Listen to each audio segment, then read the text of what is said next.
So let's begin part 4 of the audit marathon CA Inter new scheme. So this part 4 is going to be for 4 hours. By the way, before you watch this part 4, you have to finish these 3 parts. If at all you finish the 3 parts only, come with part 4, especially part 3. And in this part 4, these topics are being covered. SQC and SA 220, risk assessment 265, 320, then 450. 450 standard, some students might watch at the beginning itself like timestamp. Don't do that. Only if you understand 320, you can understand 450 thoroughly. That too, 320, 450 you can understand only if you understand part 3. 530 is covered inside that part 3. So in the same order, balance sheet items of financial statements is the 6th topic, 6th timestamp. Anyhow, below timestamps were given. So these are the topics which I have covered in this marathon. In risk assessment, I only covered risk assessment, internal financial controls, automated environment topic. In risk assessment chapter, 320 is also part of risk assessment, but I covered it here.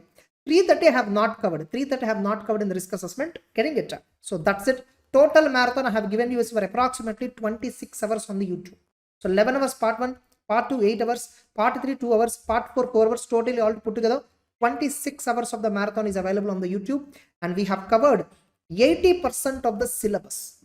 Not even 80, I can say 90% I have covered. Approximately the content that occupy 90 marks, not even 90, 95 marks worth of content I have covered on the YouTube itself.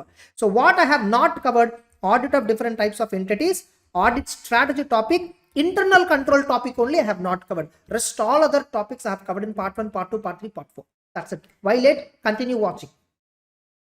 And by the way, the material whatever I have used, no, kindly, by the way, the material whatever I have used, no, you can download it from Srestha CACMA website. Open Srestha CACMA website, open group 2, just open group 2, notes.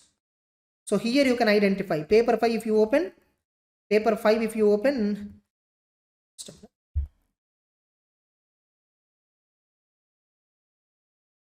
sorry, some malfunctioning.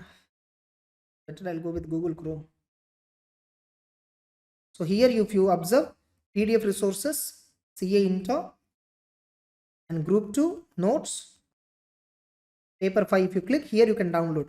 For 320, which is there in this part 4 video, right, you can download color material from here. For part 3 marathon, 530 520 color material I have used, this you can download. For rest of the entire marathon, black and white notes which I have used, which you can download it in the first option, this first option. So continue watching. All the very best.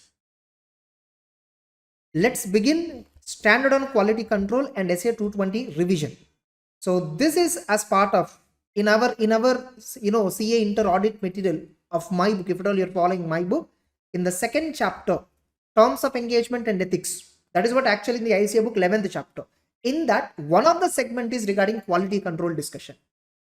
Terms of engagement and ethics. This is a chapter name. In that one segment, it actually has 3 parts. One is ethics, another one is terms of engagement 210 standard, and another one is SQC and SA 220 standard. Both are dealing with quality control related FIRs. So that particular revision we are going to do now. So look at, so we have totally 2 standards. One is SQC, standard on quality control. Another one is SA 220, quality control for audit of financial statements. Like, what is the basic difference between these 2 standards? SQC talks about firms, means SQC specifically says every firm which is an accountant, which is an audit firm, nothing but firm means what here? You see the heading of the standard, quality control for firms. What are they doing? That are performing audit, review, other assurance related services engagements. So whether you're doing audit or review or assurance or other related services, whatever you're providing, whatever services you are providing, the firm should have quality control policies and procedures. The firms should have quality control policies and procedures. Very simple example I'll give you. A layman example you can understand.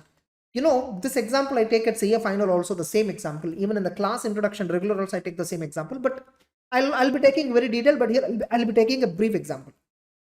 All of you know this Domino's, KFC, McDonald's, many, a chain of restaurants, Paradise Biryani. Okay. So many chain of restaurants. In suppose you see like, Apurva Sangeeta, there is a hotel in Chennai, restaurant, Adiyar Ananda Bhavan restaurant. These are all a chain of restaurants.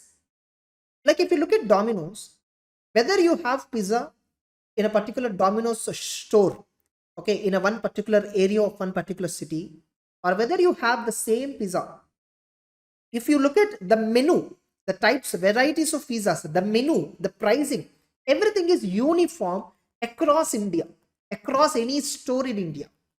And moreover, the pizza taste is exactly same across anywhere you order that pizza and have it. The taste remains the same. The process of making the pizza is same.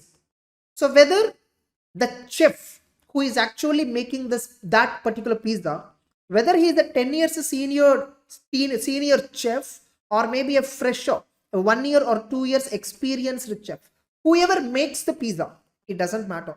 The pizza taste is exactly same. Why this is achieved? How this is achieved? Because the pizza making process has been standardized. Because the pizza making process, whatever the variety of pizza you take in Domino's, the pizza making process has been standardized. Standard operating procedures, standardization of processes.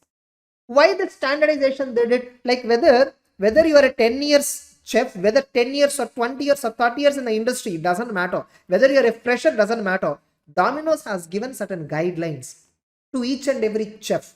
Whoever is making a pizza, when a customer orders a particular type of pizza, for example, corn and peas, for example, some pizza or corn pizza is his order, or veg or some chicken related, chicken exotica, some pizza customer has ordered. Whatever customer has ordered pizza, for that there is a manual available in each and every store.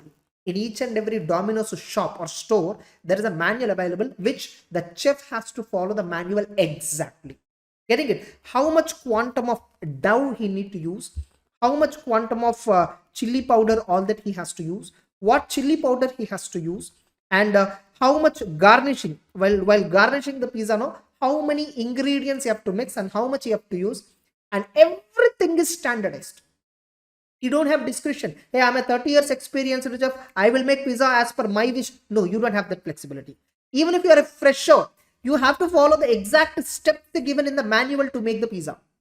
Now, if at all a pizza making process is standardized like this, what happens?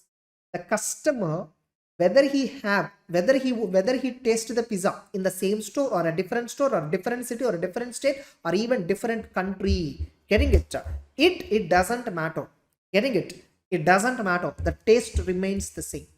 Now, indirectly, Domino's head office, Domino's board of directors, Domino's managing director, he will have a assurance that wherever a customer walks in and have a pizza at any store in India, he will feel the same taste.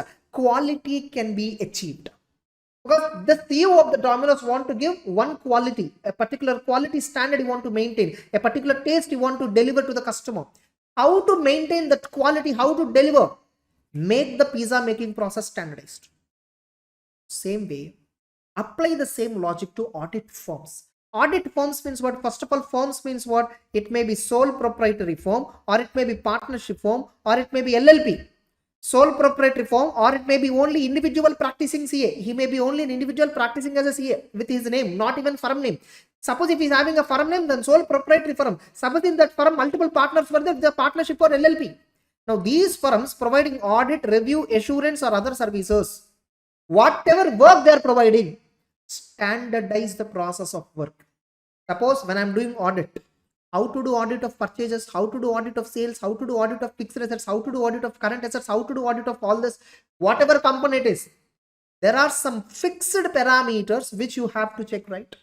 Very simple. Suppose I trained one article, or I trained one chartered accountant, newly qualified chartered accountant. I trained him so well. Now he do audits very good. Qualitatively as per standards on auditing is doing, and finally coming and giving us the report, and we are also giving our opinion, audit opinion, all that through report, and we are delivering. Suddenly he left the firm. He vacated the firm and went to some other firm. He left the job. Now I need to sit and train my another article. See, very simple. If I am doing the audit, suppose I am the partner of the firm and I'm a chartered accountant having so much of experience.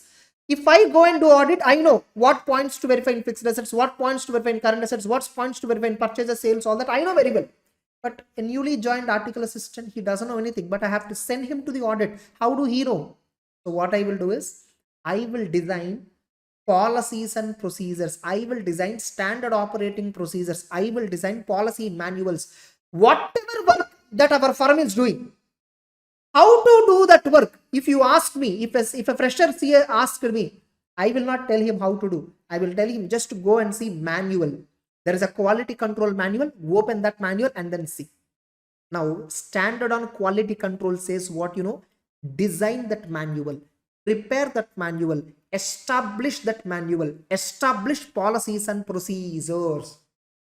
Okay, fine. So we have to establish policies and procedures for whatever we do. Exactly. Now, for what are all the elements we should establish policies and procedures?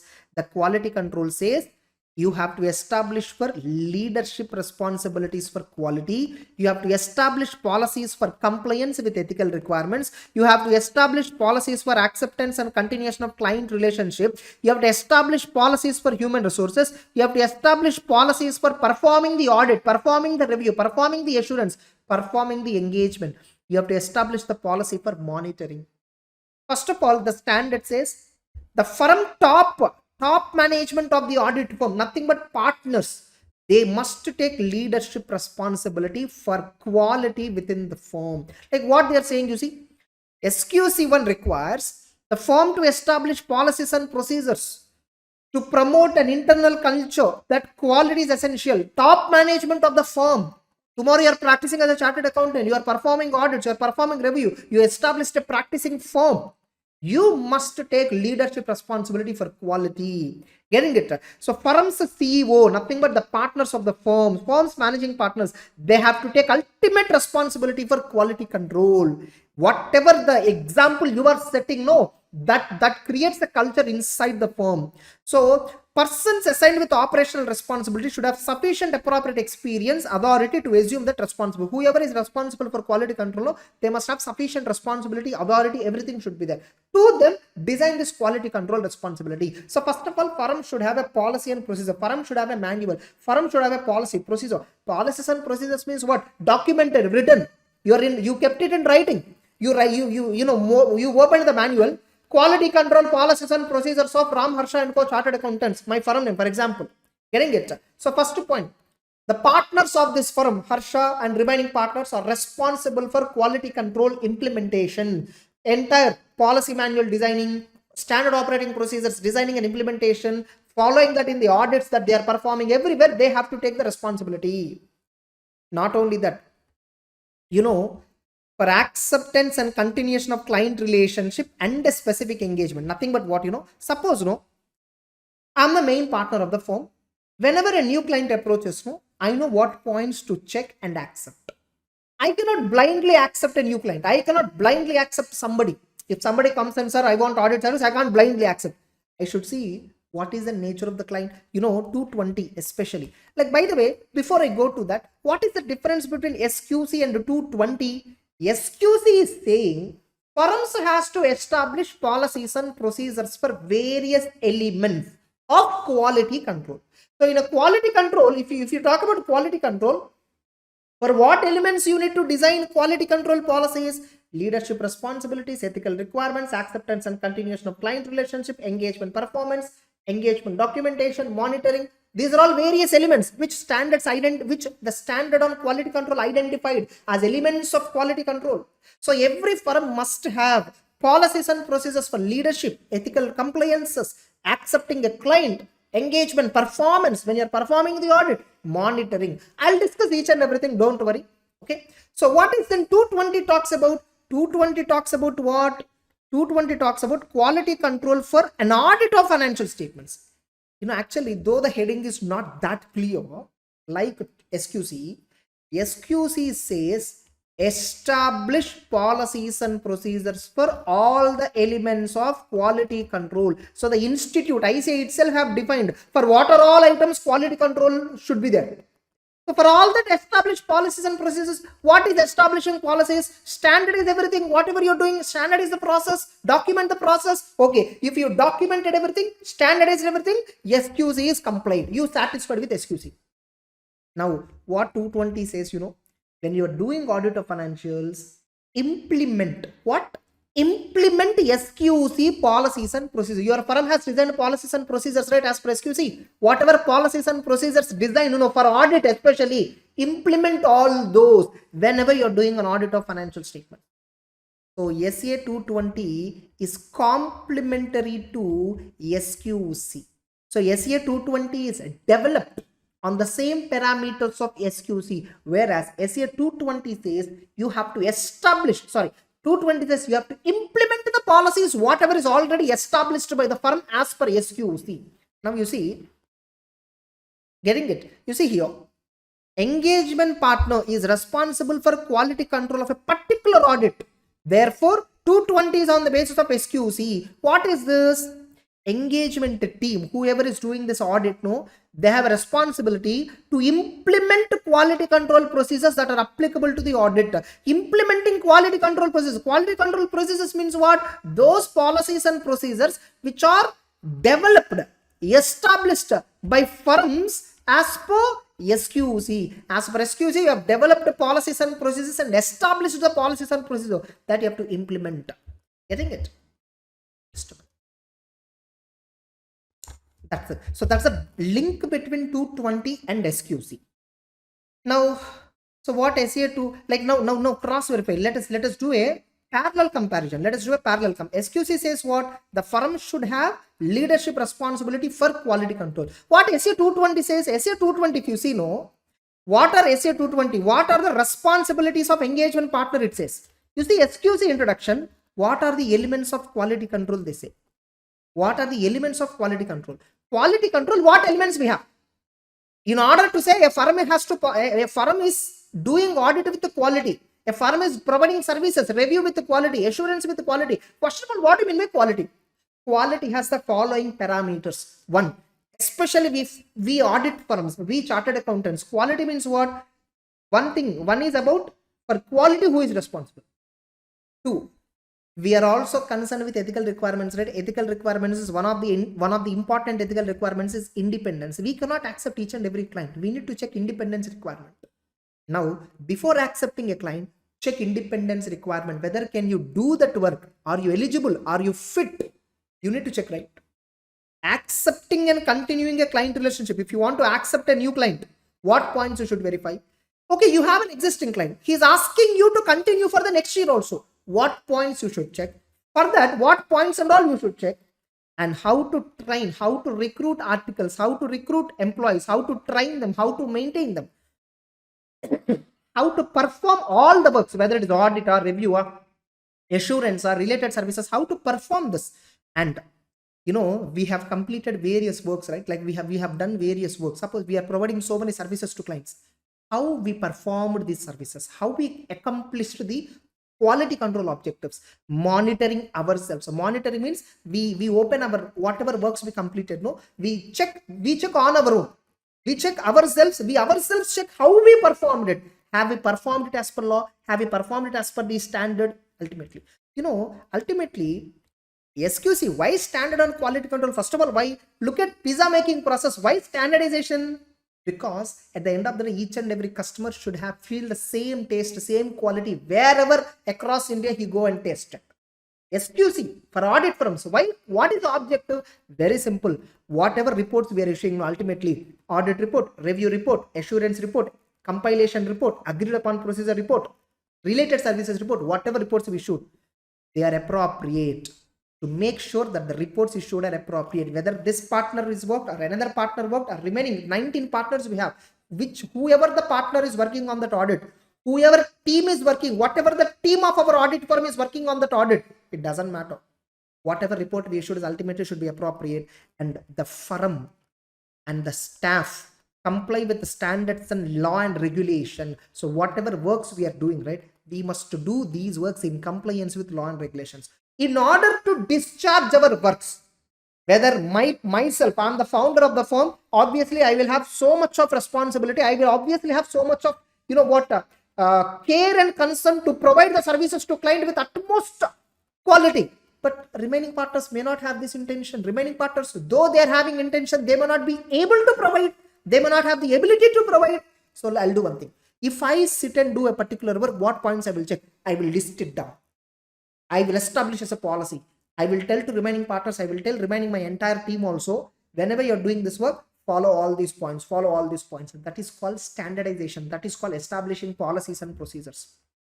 Getting it?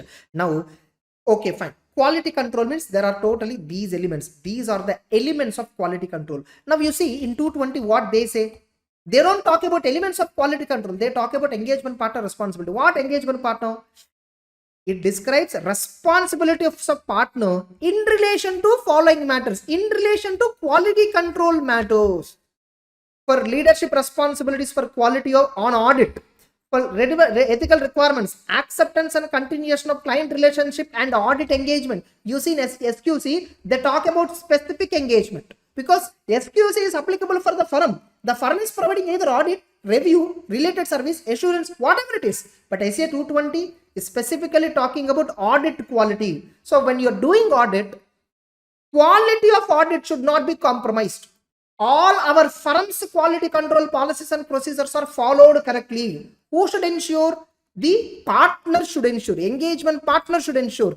SA 220, engagement partner is responsible. SQC, entire firm and personnel, entire staff is responsible. Now let's look at leadership responsibilities. What are they saying here? For SA 220, for audits, for quality control on audit, who is responsible? Engagement partner shall take responsibility for overall quality on each audit engagement.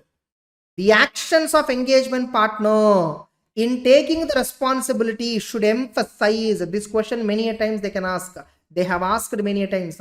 Engagement partner actions should reflect, should highlight the following. What is the importance to audit quality? And fact that quality is essential in performing the audit. When you're performing the audit, quality is utmost important. We actually discussed these two standards approximately 2 hours, 1.5 hours, more than 1.5 hours we discuss. But in a revision class, I can't spend that much time. I will hardly spend half an hour on these two standards put together.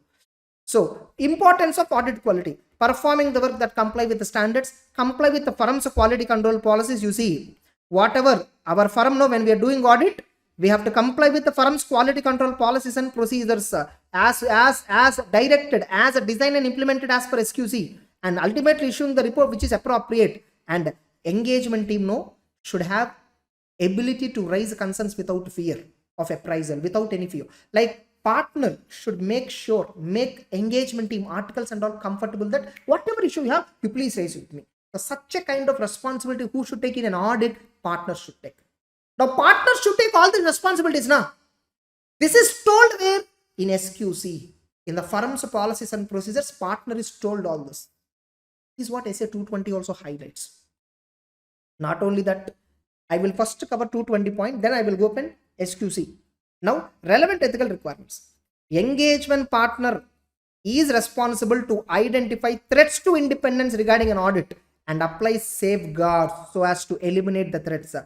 Reporting by engagement partner to concerned persons in the firm to determine appropriate action may include eliminating activity or threats. Suppose if at all the partner identified any threat to independence, you should immediately intimate to concerned main partner of the firm. Sir, there is a threat to independence here. So what should I do? How to eliminate it? If at all you are unable to eliminate, withdraw. If at all legally permitted. And this is an important aspect. What here they are saying? Acceptance and continuation of client relationship. Suppose I am a partner of a particular client, particular audit. The same company is asking me, sir, can you do audit for the next 5 years also? It's a non-government company. They're asking us to reappoint for the next 5 years. Can I do so? Blindly don't accept. Or suppose a new company comes to us. A director of a new company approaches us and asking, sir, can you do audit of this company? I will not blindly accept. What points I will check? I will first look at the integrity of the owners. Whoever it is, whoever the client, proposer client, I will see his integrity. And what is their competence? Not only integrity, sir, whether the client is having integrity or not, I will see. If at all he is honest, if at all he is very independent, ethical and all, I will happily work for him. Getting it? Not only that, whether now can I deliver that work? Can I do that audit? That also I should check. Suppose a client, a pharma company client is asking me to do audit. I don't have any knowledge about pharma company, and moreover mine is a new firm. I'm a new auditor. I don't have any experience. So check competence of the team, including do you have necessary capability, time and resources? See, you have necessary staff to do this audit. And check relevant ethical requirements like qualifications, disqualifications under companies act, independence requirement, all that. Suppose if at all the client who is asking you, right, is an existing client and he's asking you to continue for the next year also.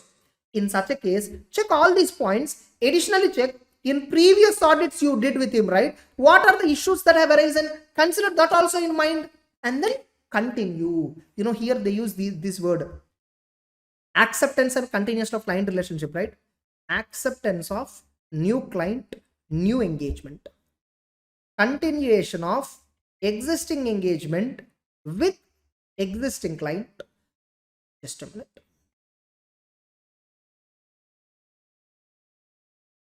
Getting it? Or acceptance of new engagement from existing client. So you are accepting a new client where you are doing new work. For him, first time you are doing the work. Or new work you are getting from existing client. Suppose you have existing client where you are doing audit under Companies Act. The same client is asking you to do audit under Income Tax Act also. Until now, you are only doing company audit, but now he is asking tax audit also. So client is existing, same only, but new engagement. Tax audit is a new engagement from this client. So can you accept it? Now, existing client is there. Like existing client is there. Existing client means some XYZ limited companies there. For them, we are doing audit already. 5 years already completed. The same company want us to do audit for the next 5 years also. Let us assume rotation and all do not apply. So same company is asking us to do audit for the next 5 years also. Continuation of existing engagement with existing client. In order to do all this, whether to accept a new client, new engagement, whether to accept a new engagement from existing client, whether to continue an existing engagement with existing client, what points I should check? You should check all these points. Especially integrity of the principal owner is there, right? For that, you need to get the following information that is given in SQC. Fine, I'll get back to that later. Or else I'll do simultaneously better. Why again? Again, you'll be getting confused. These two standards itself technically are little confusing, but if you understand the link, now you will understand. It is easy for us. A firm, no, before accepting an engagement, which engagement? It may be audit, review, whatever it is. For audit, specifically 220 says. For remaining, you can just take this. Should acquire vital information about the client, integrity of the client, competence of our firm, compliance with ethical requirements. Now, the firm should get all the information, whatever is necessary, before accepting an engagement with a new client, before continuing existing engagement, or accepting a new engagement with existing client. If at all any issues were identified, firm will decide whether to accept or continue. Getting it? Now, with respect to integrity of the client, this itself can be asked as a 3 marks or 4 marks question. What matters the firm will consider? Identify business reputation, nature of client's operation, attitude of the owners, whether the client is aggressively concerned with the low fees to the firm, inappropriate limitation, client may be involved in money laundering, and all that. Why the client is approaching us, why previous auditors not reappointed, why they're approaching us, all these points you should check. If at all there is a conflict of interest between the firm and client, please resolve it before accepting. If at all you are unable to resolve the conflict, don't accept the engagement. That's it. Then now, SQC also talks about ethical requirements. What SQC is talking? Firm should establish policies so that it will have a reasonable assurance that firm and its staff, they are all satisfying ethical requirements. Especially independence is most important in case of audit engagements. The firm should establish policies that firm and its personnel maintain independence where required by the code. Such policies and procedures should enable the firm communicate its independence to the personnel, identify and evaluate circumstances that create a threat, take appropriate action to eliminate, and there should exist a mechanism where engagement partner will provide a firm about information about the client, all that. Nothing but, when a new client comes to, before accepting, the main partner of the firm should take information from other partners and the staff. Like, we are getting so and so client. You all tell me, do you have any relationship with that client? Any relative working in any of your relative working in that company? You have any shares in that company? Give me all that information. So the firm should have a mechanism, inside them. Inside the firm, they should have a mechanism that if a new client comes, the firm should collect information about relationship that the firm and the persons have with that particular proposed client. Then accordingly, they will decide. And if at all any breach to independence is identified, it must be informed to concerned person in the firm. And annually, this is very important, the firm should get a written confirmation compliance with independence from all the staff members. Every year, yearly once, at the end of the year, or at the, probably generally we do this in June, July months, getting it, of the last financial year. Suppose 23-24 financial year is over, all these audits are over in June and July itself, all these financial year related audits and all over in June and July, no? From all my staff members, especially from all my partners, hey, dear all partners, you all have signed audit reports of so-and-so companies, right? Give me a declaration that you have complied with independence requirement. Annually, the firm should do this. Next, human resources. The firm should establish policies and procedures. Don't worry, I'll sum up in the last 5 minutes. To provide it with reasonable assurance that it has personnel, means staff, capable, having necessary capability, competence, commitment to ethical requirements, whatever. And these policies should address recruitment, compensation, training, career development, performance evaluation. So the policies and processes of HR, how to recruit, how to pay them, how to train them, how to develop them in their careers, and whatever works they are performing, how to evaluate that. So the firm should continuously emphasize on professional development of firm's personnel and ultimately engagement performance. The firm should have a quality control policies on how to perform the engagement, audit, review, assurance, whatever, qualitatively.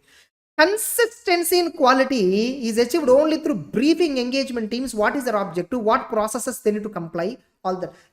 A quality can be achieved only when the firm is telling their entire staff how to do so and so work. Suppose if an audit is there, the partner should tell the staff what is the objective of this audit, what are the key areas, all that. They should brief the team. That's why team briefing meetings. Okay, team briefing meetings. There is a word. Okay, team briefing meetings and all will be done. So it's consultation. One of the important aspects in performance is consultation. When my article is having a doubt, when he's doing audit, he must be able to openly communicate with me. So that consultation environment should be there. Consultation should take place in all difficult and complex matters for an engagement. Consultation means what? Discussion at appropriate level with individuals within the firm or outside the firm. Suppose if at all within the firm, no, I'm unable to qualify, I'm unable to clarify the doubt of my article. So I should be able to consult with other firms also who have specialized expertise to resolve this complex matter. So a firm need to consult externally. For example, a firm without appropriate internal resources, some small firms, I'm a beginner, I'm a new firm, newly started audit firm, so I don't have that much expertise, so I may have to meet outsiders, or may take advantage of services provided by other firms, or I may take an advantage of a lawyer, getting it. And there is another example, there is another important quality control element, that is engagement quality control review. What is this EQCR? EQCR concept is so big, but I'll give you briefly. What is this EQCR? Especially in 220, if you look at 220, in audits of listed entities, whenever we are doing audit of listed entity, before audit report is dated, before you put a date on the audit report, nothing but before you issue the audit report, engagement quality control review must be done. Engagement quality control review. Who should do this? Reviewers should do this. Remember, this is a revision class. Don't expect in-depth discussion. Getting it? Reviewer. If at all any of you feel that this is fast, remember this is a revision class.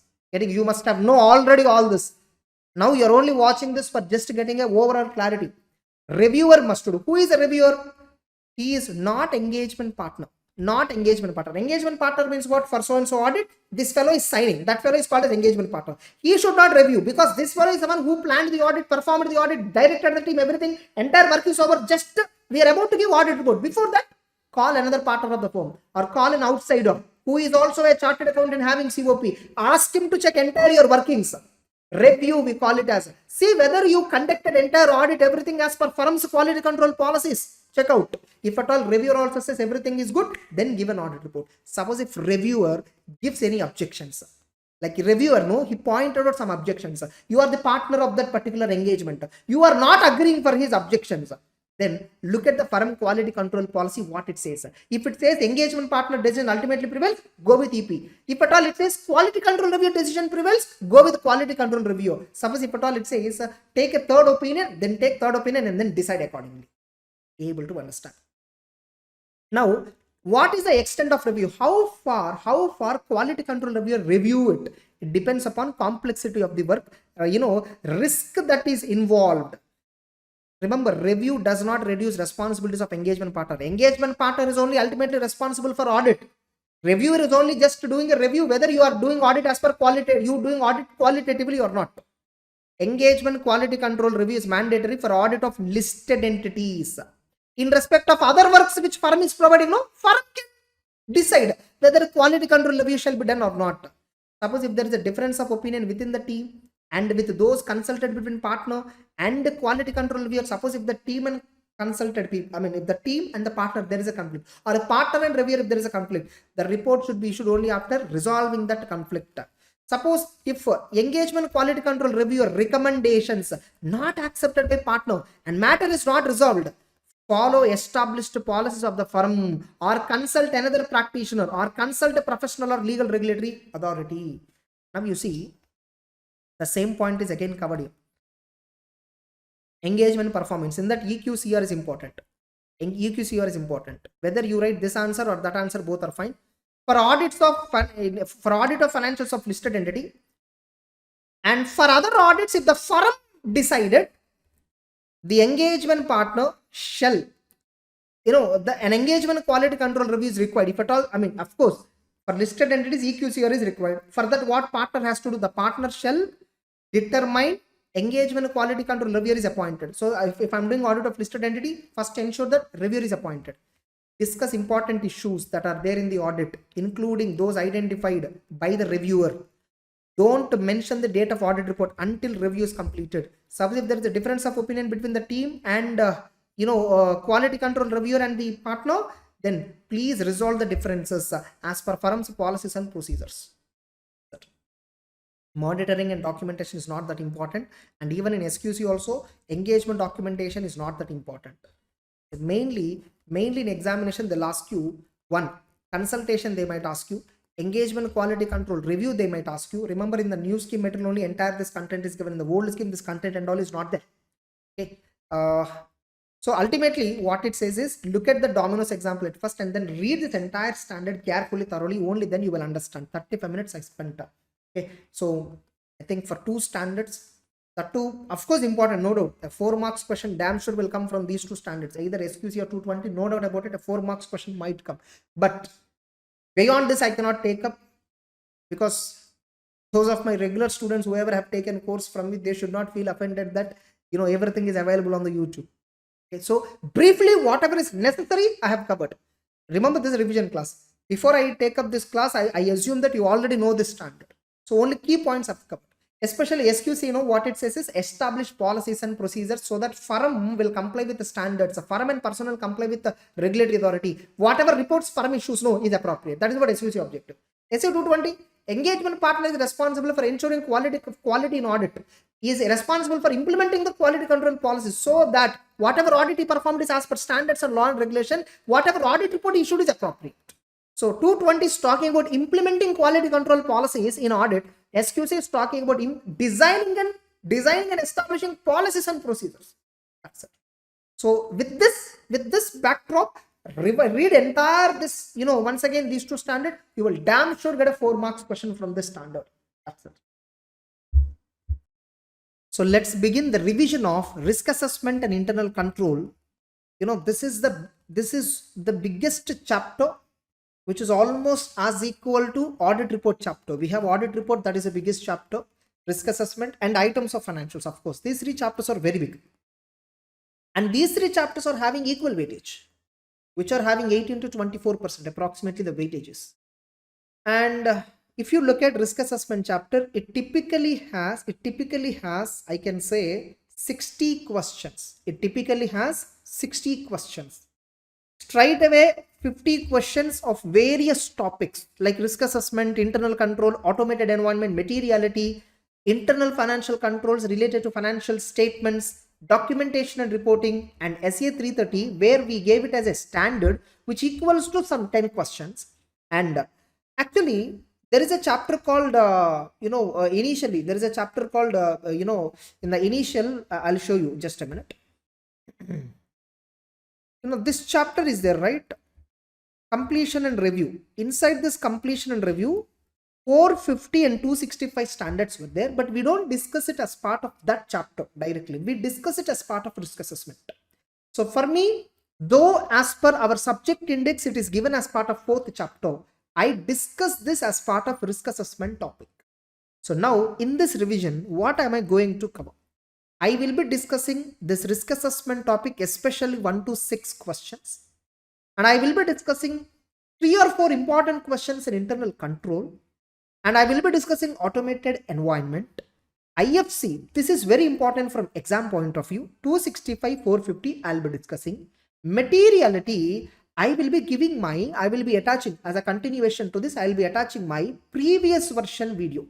I'll be attaching my previous version video on the materiality topic where I took a best example, which is enough from exam point of view. For materiality alone, my colored notes I will be giving you. Okay, you can download this materiality related colored notes in my website, in our websites, rest of a CACMA website. You go inside that, like I'll show you right now. So this is the rest of a CACMA website. You go to PDF resources, open CA final. Not CA final, sorry. CA inter you open. So, you open group 2, notes and this thing, paper 5. Here you will find for 530, 520, I've used color material rate. Here itself, I will add 320 material also. 320 material also I'll be adding here. So that alone you have to use. See, right now what you will do is, as anyhow exams are just a few, 3-4 days away. Getting it? What you have to do is just watch this class and leave. What I generally tell my students is, leave this entire chapter as choice. Rest all other chapters, even strategy chapter also, I ask people to leave it. So these 2 chapters, strategy and this, especially these 2 chapters, leave it as a choice. Rest all other topics you prepare the best. Believe me, you can attempt for 90 plus marks for sure. Whatever it is, whether it is MCQ form or descriptive form, you can attempt 85 to 90 marks for sure, the best. If you want to watch this particular class, just at least watch. Don't sit and stress yourself reading this entire chapter. It is one of the toughest chapter, what I feel. In this, risk assessment topic, IFC topic is somewhat easy. 265, 450 are also easy, but internal control, materiality, 330 are extremely tough. Automated is also a bit easier. Getting it? So straight away, let me start with, let's begin with risk assessment topic. So what is risk assessment and internal control? In this, risk assessment and internal control are predominantly dealt under 315. Predominantly 315 is the standard which actually dealing with. 315 is the standard which actually, see, there is a link. Every one of us know, right? The audit procedures are 2 types. One is risk assessment procedure. The other one is called as further audit procedure. Risk assessment procedures means, by the way, in 330, substantive procedure part I will discuss. In 330, substantive procedures part I will discuss. Risk assessment procedure is what covered under 315. What is 315 saying? Identifying and assessing risk of material misstatement through understanding the entity and its environment. Identifying and assessing risk of material misstatement through understanding the entity and its environment. Identifying and assessing the risk. What do you mean by identifying and assessing risk? First we do risk assessment. Documentation chapter introduction, you see, we do a risk assessment. We do go to the entity. We try to see what are all the risks that are possible, where and all mistakes can happen. Is there any fraud risk factor is there? We try to identify risks of error, risks of fraud, risks of material misstatement. We identify risk. Why we should do this risk assessment first of all? Ultimately, whether we do risk assessment procedure, whether we do further audit procedure, the objective is to reduce audit risk. The objective is to reduce audit risk. We are doing audit, right? We are doing audit. What is the objective of our audit? To give opinion on the financial statements, whether they are free from material misstatements or not.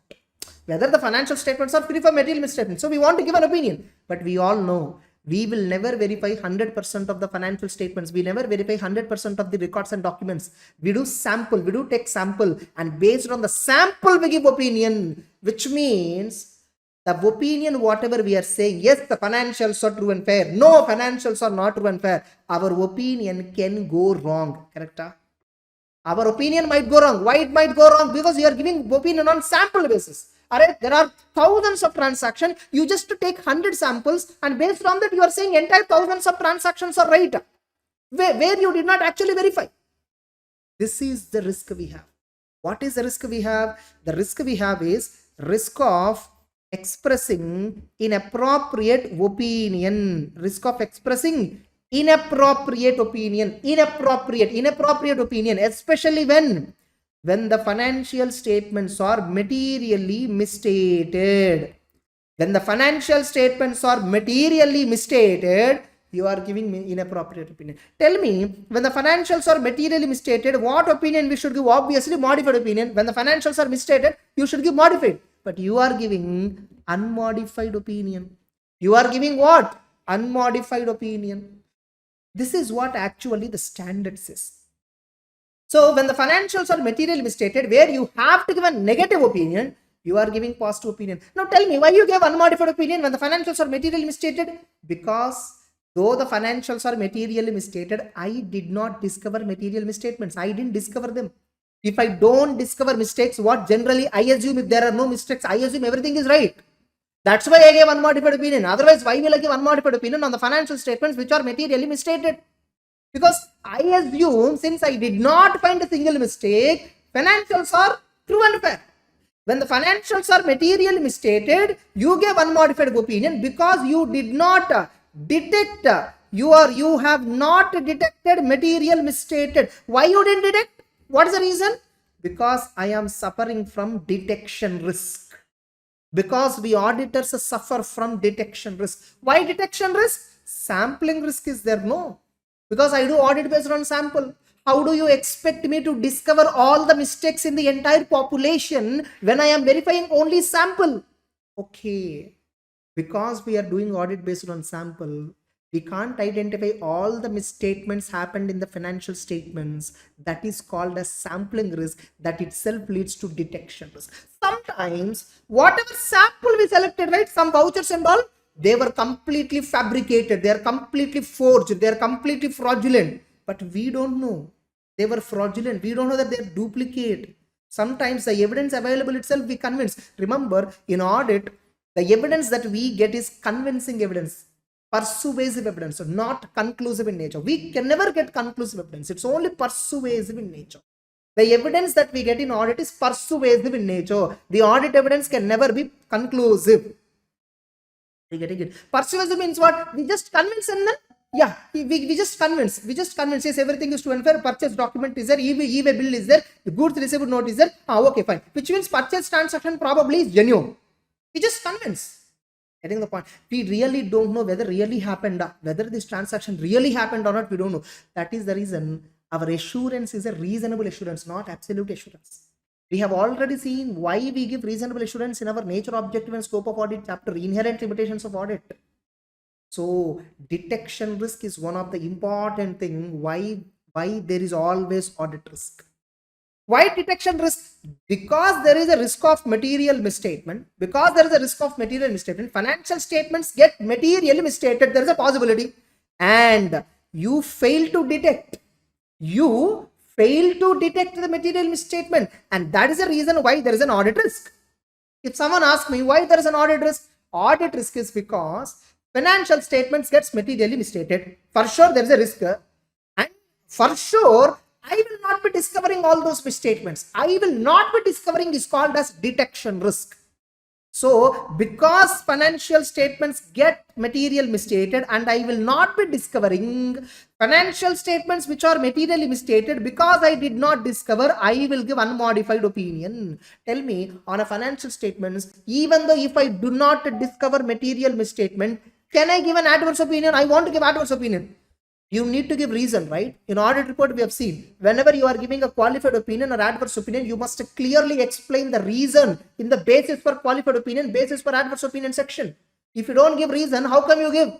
Just like that, you can't give adverse or qualified opinion. You can only give adverse or qualified opinion only when you have evidence. If you don't have evidence, you can't. Able to understand. So there is a detection risk, a risk of MMS, and there is always there is a detection risk. Getting it? So because I did not find any mistake, because I do audit based on sample, I don't have any other option. Since I did not discover any mistake, I will give unqualified opinion. We are giving unqualified opinion to all the companies that you see in the real market is because it's not the financials are absolutely true and fair or completely true and fair, because we failed to detect material misstatements. Because we are not detecting mistakes, we end up giving unqualified opinion. Able to understand, if at all you give adverse opinion. No, suppose you gave a financial statements adverse opinion, everything is wrong, there is no risk. Audit risk is zero. Why, sir? Why? The definition of audit risk, if you see, audit risk means risk of expressing inappropriate opinion. I'll show you from the book. The risk of expressing inappropriate opinion when the financial statements are materially misstated. If the financials are materially misstated, you are giving unmodified opinion. In other words, expression of unmodified opinion in a situation where modified opinion is suitable. Suppose you actually financials are genuine, but I am a very, very pessimistic auditor. I found few mistakes, just a few mistakes, but financials as a whole are good. But I'm a very pessimistic. I'm a very, true conservative mentality. Just because I found so many few mistakes, I directly said financials are not true and fair. Don't believe. And I told reasons also. And many investors, they looked at my audit report, they ignored my report and invested in the company. They lost money later on. And now everybody is coming and asking me, hey, what auditor, what are you doing? Immediately I'll reply, what? Hey, that's why I gave financials are not true and fair. You trusted their financials, even though I say everything is bad. How come you come and blame me? So if I say everything is wrong, no risk at all subsequently. But what if, tell me, financials are materially misstated, but I said everything is true and fair. Tomorrow if some big fraud was detected, everybody will come and question me. Hey, what you did? You said everything is good, but there are so many frauds. Their audit risk is getting it. So what is the consequence of audit risk? Reputation of auditor would be damaged. Reputation of auditor would get damaged. It will also lead to regulatory action. So to avoid these kinds of unpleasant circumstances, what we have to do in order to reduce, so what is your object? So audit risk will be there. So what you need to do? You can't eliminate it too. You can't eliminate. The only thing that is available is you have to reduce the risk. How to reduce the risk? Try to discover as many mistakes as possible in the financials. Try to do audit scientifically. Try to do audit strategically. Try to do audit statistically, analytically. Apply analytical procedure, apply sampling techniques, apply powerful techniques, try to discover mistakes, do risk assessment, try to figure out where and all things can go wrong, do risk assessment, do further audit procedure, do risk analysis. Getting it? So the auditor has to perform audit in such a way, audit risk is reduced to an acceptably low level. What is acceptably low level? Tomorrow, suppose I gave unmodified opinion because I did not find any mistake. Tomorrow, a big fraud detected, regulatory authority coming and asking me, hey, what are you doing? I showed them, look this, sir, look at my working paper. So much work I did, so scientifically I did my audit, statistically I applied sampling techniques, very strategically I planned the audit, performed the audit, we educated our team, this much team members, these many days we spent, we tried our best to discover. In spite of this, we failed. Now tell me what we can do. We are suffering from inherent limitations, right? That is called acceptable level. If at all you are able to prove that you are innocent with the help of working papers, that's audit level. That is the acceptable level of risk. So, that's what. So they may ask you an example. So in exam, they may ask you what is the meaning of audit risk? What are the consequences? What audit risk does not include? It can be asked as an MCQ. What audit risk does not include? Audit risk does not include where you are giving modified opinion. Financials are not materially misstated. Financials are actually true and fair, but you give modified opinion. That is not risk. Further, audit risk is a technical term related to business, audit process. It is not related to business risk. Suppose some clients are leaving me and going. That is not audit risk. That is auditor's risk. Next. So what are the components of audit risk? Risk of material misstatement and detection risk. Audit risk is a function of these two risks. What is risk of MMS? It is a risk that financial statements are materially misstated before audit. Before audit means ignore audit. Forget about audit. There is a possibility that financial statements, books of accounts contain material misstatements. Yes or no? That is called risk of MMS. Getting it? It simply means there is a probability of frauds, probability of errors in the financials before the auditor started the audit. Now, for example, what are the examples of misstatement? They'll give you a question. What is risk of MMS? Give you examples. So charging capital expenditure to revenue, difference in disclosure requirements are, you are disclosing something but not as per applicable framework, inappropriate accounting policies, booking fake expenses, understating inventory, overstating items, whatever it is. Now, whatever the risk that we identify. So what we need to do, first we need to identify risk. First we need to try to identify where and all mistakes can go wrong. So where and all mistakes happen, where and all things go wrong, there I will give more attention. There I will plan my audit. There my audit strategy will be diverted. There I will plan more works, in-depth works and all. So whenever I do risk assessment, whatever risk I found, whatever something go wrong, getting it, something can go wrong. If I find something, I will try to check, is it a financial statement level risk or is it an assertion level risk? Risk is at two levels again. The risk, whatever we are classifying, we classify that at two levels. Actually, in reality, we classify the risk as high risk, medium risk, low risk. This is at assertion level. At assertion level, we subclassify risks at three levels: high risk, low risk, medium risk. But risk itself is classified as two types. I'm not talking about I'm not talking about two levels actually, two types: financial statement level risk, assertion level risk. What is it? Financial statement level risk. Overall financial statement level risk that relate pervasively to financials as a whole and potential affect many assertions. Suppose CEO and finance manager are fraudulent guys. Suppose in a company, the CEO and finance manager and the accountant, both three of them are relatives, three of them are with malified intentions. They are very cunning, very cruel, very, like they are cheaters, fraudulent cheaters. Like they were having so many pending cases on them. In fact, that is the kind of people, tell me, where they will do fraud in the entire books of accounts? You don't know. They may do fraud in everything, purchases, sales, everywhere they might be trying to do fraud. They might be trying to manipulate records. That risk is called as financial statement level risk. Suppose I am doing an audit of warehouse. I'm doing an audit of warehouse alone, inventory audit. In inventory, some control is not proper, where there is a possibility of theft of some material. Theft of material is there. So material theft possibility is there. So existence inventory, existence assertion risk, that is called assertion level risk. Generally in most of the audits that we find is assertion level risk. Now existence of inventory, there is a possibility of fraud, right? What is the level of risk? What is the potential? High risk, low risk? What is the possibility? What is the likelihood?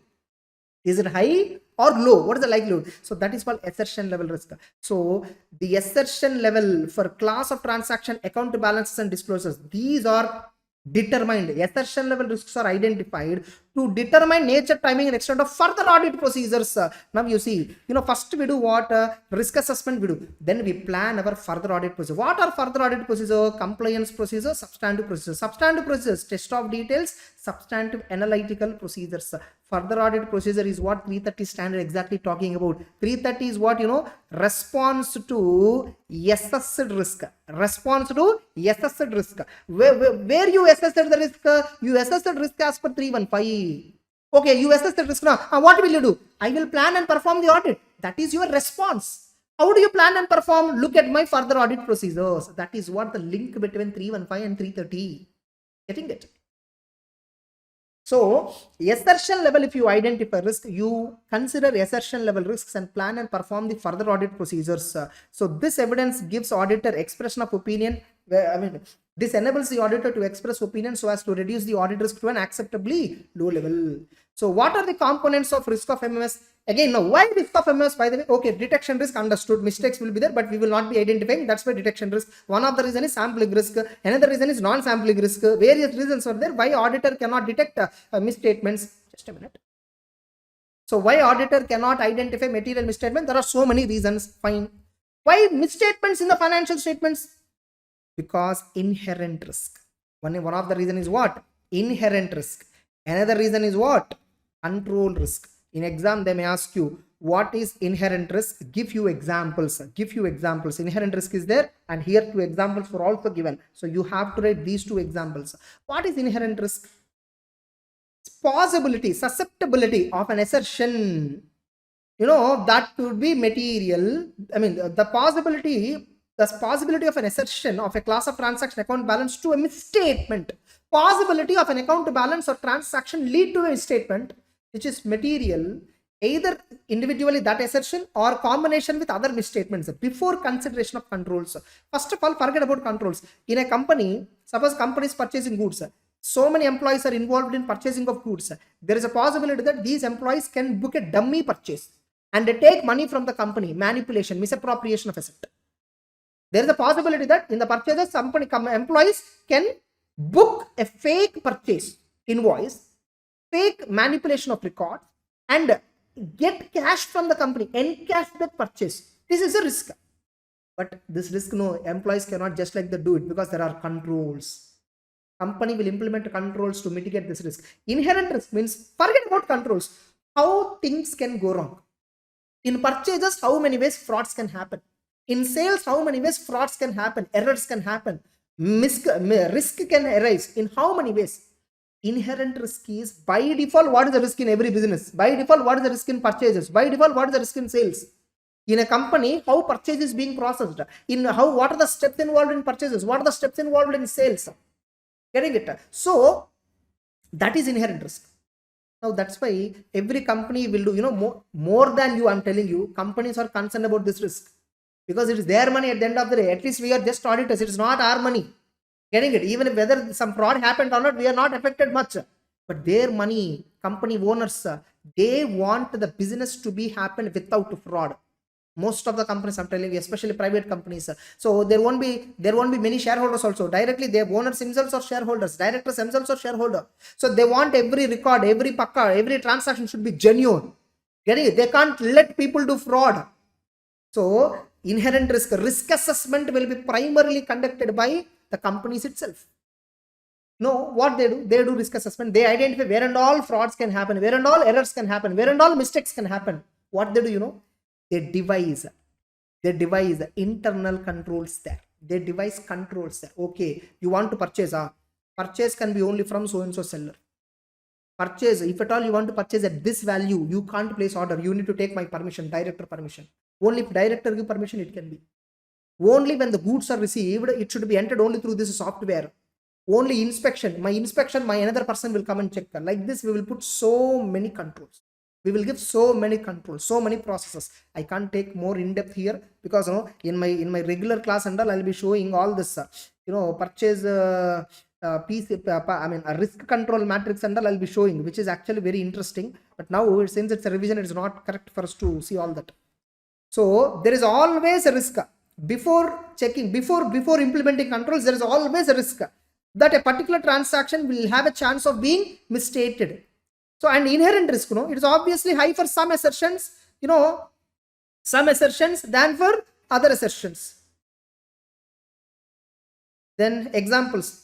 There are large number of business failures in industry. Therefore, assertions in financials in such industry can carry. So in some industry, risks will be different. In another industry, risks will be different. So the recording of accounting standard provides guidance on some complex issue which might not be understood. Sometimes company may not understand how to recognize revenue as per one's accounting standard. So they blindly recognize whenever amount is received. There is a risk of overstatement of revenue. This is also a risk. So what control company implemented to mitigate this risk? You see, that's why companies implement controls. Company implement policies and procedures to mitigate these risks, to prevent these risks. So what is control risk? Okay, fine. So many risks were there. Purchases, so many possibilities of frauds and errors can happen. Sales, so many possibilities of frauds and errors can happen. But what company did, to prevent these frauds, to prevent these errors, company has developed, company has designed, company has implemented some processes. Everybody, whoever is purchasing, they should follow this process. Everybody, whoever is selling goods, they should follow this process. While accounting the transactions in books of accounts, follow this process. While making payment, follow this process. Everywhere company has implemented processes. That's called internal control system. Why controls? So that frauds can be prevented. Errors can be prevented. Anybody, whoever is doing whatever they're doing, they should follow the same process. If at all people are doing as per the process, we can have a control. Whoever do some fraud, we can immediately find out. Such a kind of processes were designed and developed and implemented by the company. There is a possibility that process can fail. Yes or no? Control, control very good. But there is a risk that control is not effective. Control is not working. Control risk is the risk that misstatements could occur that could be material that could be material misstatements could occur in transactions, balances, or disclosures, whatever, which could be material. That will not be, these mistakes will not be prevented, these mistakes will not be detected, these mistakes will not be corrected by internal controls. Internal controls by nature are three types: preventive controls, detective controls, corrective controls. So the risk that the internal control system is not efficient to stop from happening any material misstatements, material mistakes in transactions, balances are not being stopped by controls. That's a control risk. So obviously by default financial statements get materially misstated. Somebody will do fraud, inherent risk. To prevent them, controls were implemented. Sometimes that controls failed. Sometimes, because tell me, at the end of the day, process has to be followed by humans only, no? Humans can deviate from the process, no? Humans can violate, no? Through collusion and all. Because of these two risks, ultimately, financial statements get materially misstated. Why financial statements get materially misstated? Purchases and sales and all, why are they materially misstated? Because by default, there's a possibility something can go wrong. And our controls there not working effectively. Our controls are not working effectively. So these are the reasons why some risk of MMS will arise. So there is an inverse relationship between control. This is not required. Not required. Leave it. These every point in this material is important. Of course, every line, every para is important, because these can be asked as an MCQ, true or false statement kind MCQs. There's an inverse relationship between control risk and efficiency of controls. If the controls are efficient, risk is low. If the controls are least efficient, control risk is high. So logical. What are the examples of control risk? So they'll give you a question. What is control risk? What are the examples? You have to write this answer. What is a detection risk? It is a risk that audit procedures will not detect misstatements that exist, which are material. Getting it? So detection risk comprises two types of risks again: sampling risk and non-sampling risk. One risk is because of the samples. Another risk is because auditor's judgment. Auditor might take a wrong decision. That is non-sampling risk. So examples of detection risk. This itself can be asked as a question. Be careful. Now ultimately, whatever it is, risk is a matter of professional judgment. What appears risky for you may not appear for somebody as risky. What risk that you will find in a process, somebody may not find the same risk. Getting it? When you show me a purchase process, I can figure out, okay, here these things can go wrong. Out of my experience, out of my knowledge, out of my expertise, whatever. Somebody, when they look at this process, they may discover different types of risks than me. Risk is a judgmental. Getting it? Audit risk is a function of risk of MS and detection risk. The assessment of risk is based on audit procedures necessary to obtain evidence. The assessment of risk is a matter of judgment. You cannot precisely measure the risk rather than a matter capable of precise measurement. You can't measure the risk. 50% risk, 40% risk, 49% risk. You can't.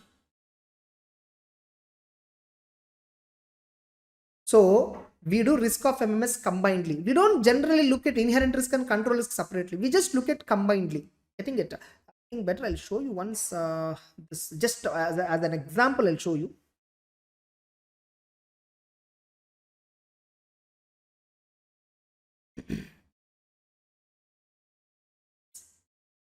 When we are doing audit, like this, we do a risk control matrix. We develop what? We develop something called risk control matrix. Purchases. A purchases, what is the risk? Unauthorized vendor. Unauthorized vendor is a risk. Now, company, control they have implemented. This is inherent risk. This entire thing is inherent risk.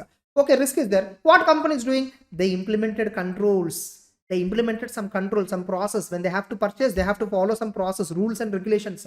Okay, so for this risk, they have implemented this control. If this control is working effectively, this is inherent risk. If this control is working effectively, there is no control risk, which means the risk of MMS is very low. If the risk of MMS is very low, I can discover any frauds and errors very easily. If the risk of MMS is low, detection risk is high. So it requires lots of discussion again. Let's not go deep. So what is the relationship between risk of MMS and detection risk? Inverse. Risk of MMS and detection risk are inverse. If the risk of MMS is low, we can easily identify fraud. If the risk of MMS is high, it is difficult for us to discover all the mistakes and all. That's it. So Next. So write about identifying and assessing risk of MMS under 315.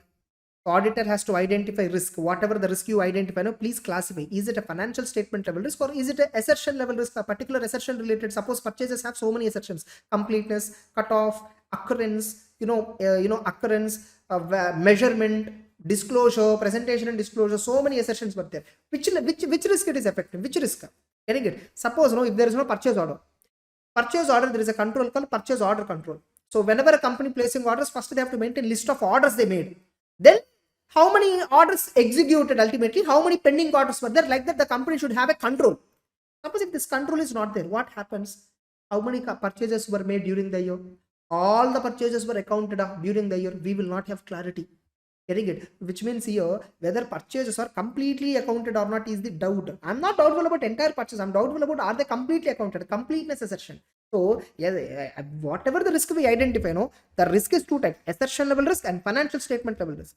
So we identify, then assess it. Assessing means what? Is it a high risk? Is it a low risk? If it is high risk, we give more further audit procedures we do. Getting it? Ultimately, why are we doing it? To minimize the audit risk to an acceptably low level by properly planning and performing the further audit procedures based on risk assessment procedure.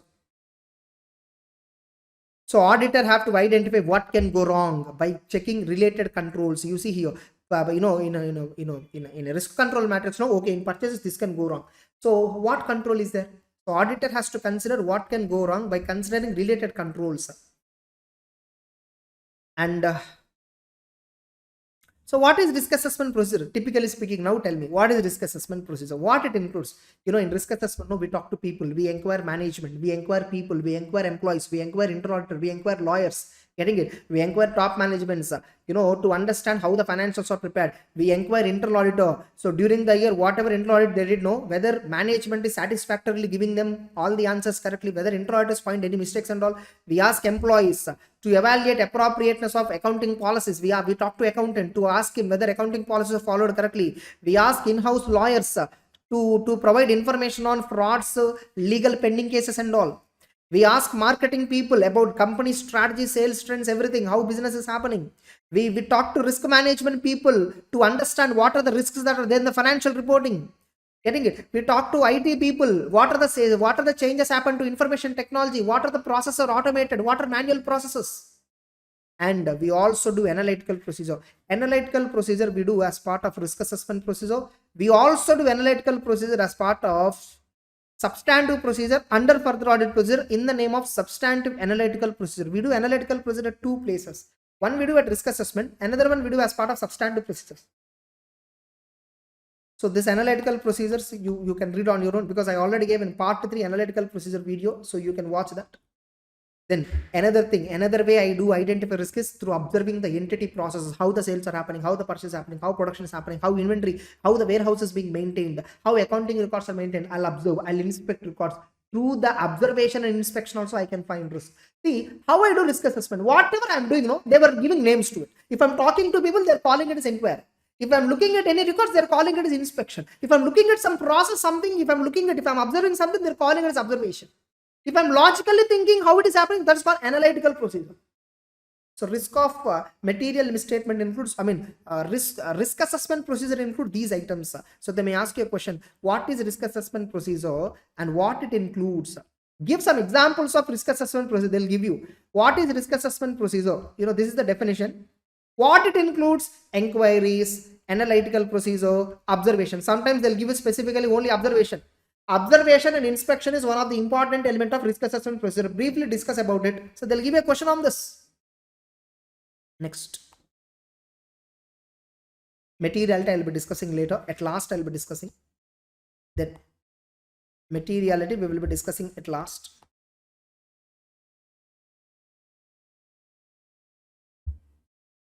What do you mean by understanding the entity and environment? What do you mean by that? Like SA 315 standard heading, you see.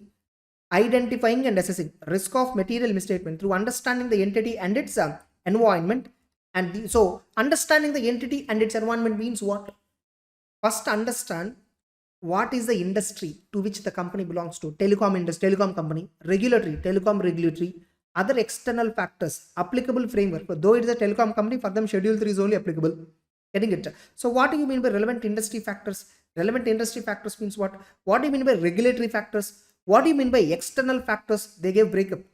Getting it? Industry means industry conditions, like how competitive it is, who are the suppliers, who are the customers, what are the technological developments, 5G and all is coming in telecom. Getting it? Industry in which the entity operate give rise to specific risks.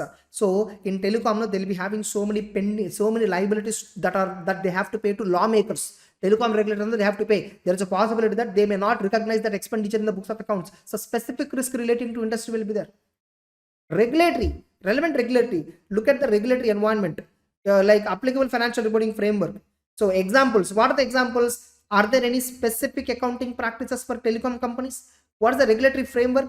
Is there any regulation that significantly affect our company's operations? Getting it? Look at the taxation, government policies, other external factors, general economic condition, how is it? Interest rates, how is it? How the financing options available to this company, like inflation and all, how it is affecting this company. Getting it? So these are all external, these are all important.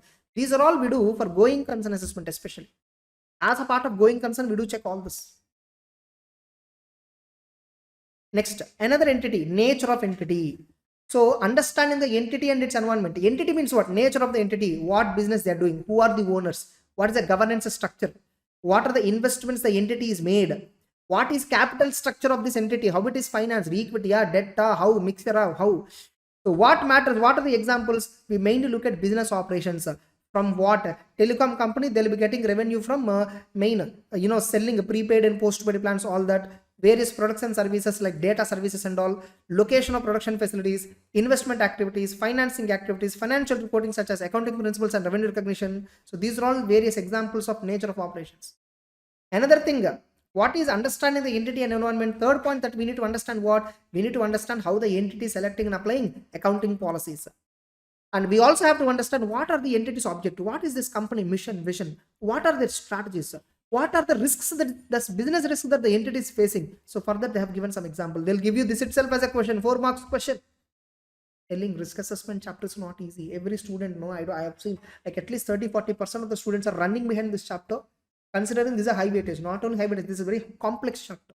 It's very lengthy, complex also at the same time. By the time you study this topic, in the same time, you can revise half the syllabus in audit. You can revise so perfectly half the syllabus in audit. Now immediately some students say, sir, what if this question comes in compulsory? So what? It's okay. You target about attempting remaining 80 to 90 marks of the paper. You target to attempt 80 to 90 marks of the paper, enough. Your paper is for 120. Getting it? What if it comes in MCQ? Okay, you'll be losing 3-4 marks. Getting the point. But rest of the 80 marks you're attempting, right? In your hand, right? We are worried about 20-30 marks that we will be losing, rather than in our hand that we have 80 to 90 marks, whatever is in our hand, to protect it. We are not worried about to protect it. We are worried about losing that 20-30. That's why I always tell 3/4 strategy is one of the safest strategy. If you're very strong in 70% of the syllabus in audit, I'm telling you, you will be getting 55 plus. If at all you want 70-80 in audit, then that's a different story. Next.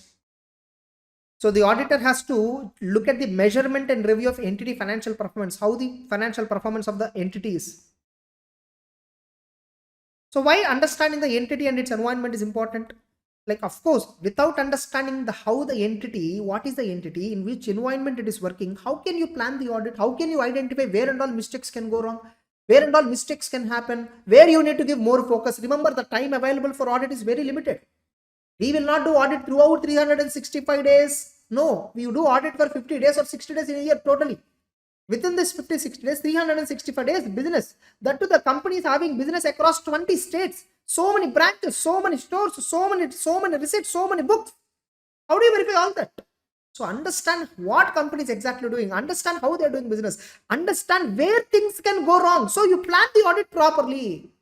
Give focus to risky areas. And this understanding is a continuous process. This can be asked as a 4 marks question. Whatever question till now I told, this can be asked, this can be asked. They were all asked in the past. In risk assessment, some student asked me, sir, can you give important questions? Every question is important. Show me one question in this chapter that has not been tested earlier. Every question is tested. It depends upon the paper setter mind. So when he's reading, if at all he felt something is very important, something is very challenging, he will test that. So obtaining an understanding of the entity, including controls, is a continuous process. It is not, see, risk assessment and all, we don't do just one time and do further audit ultimately. We do risk assessment continuously. When we are doing further audit process also, we'll switch on our mind. Something can go wrong. Something can go wrong. Skepticism has to be maintained throughout the audit.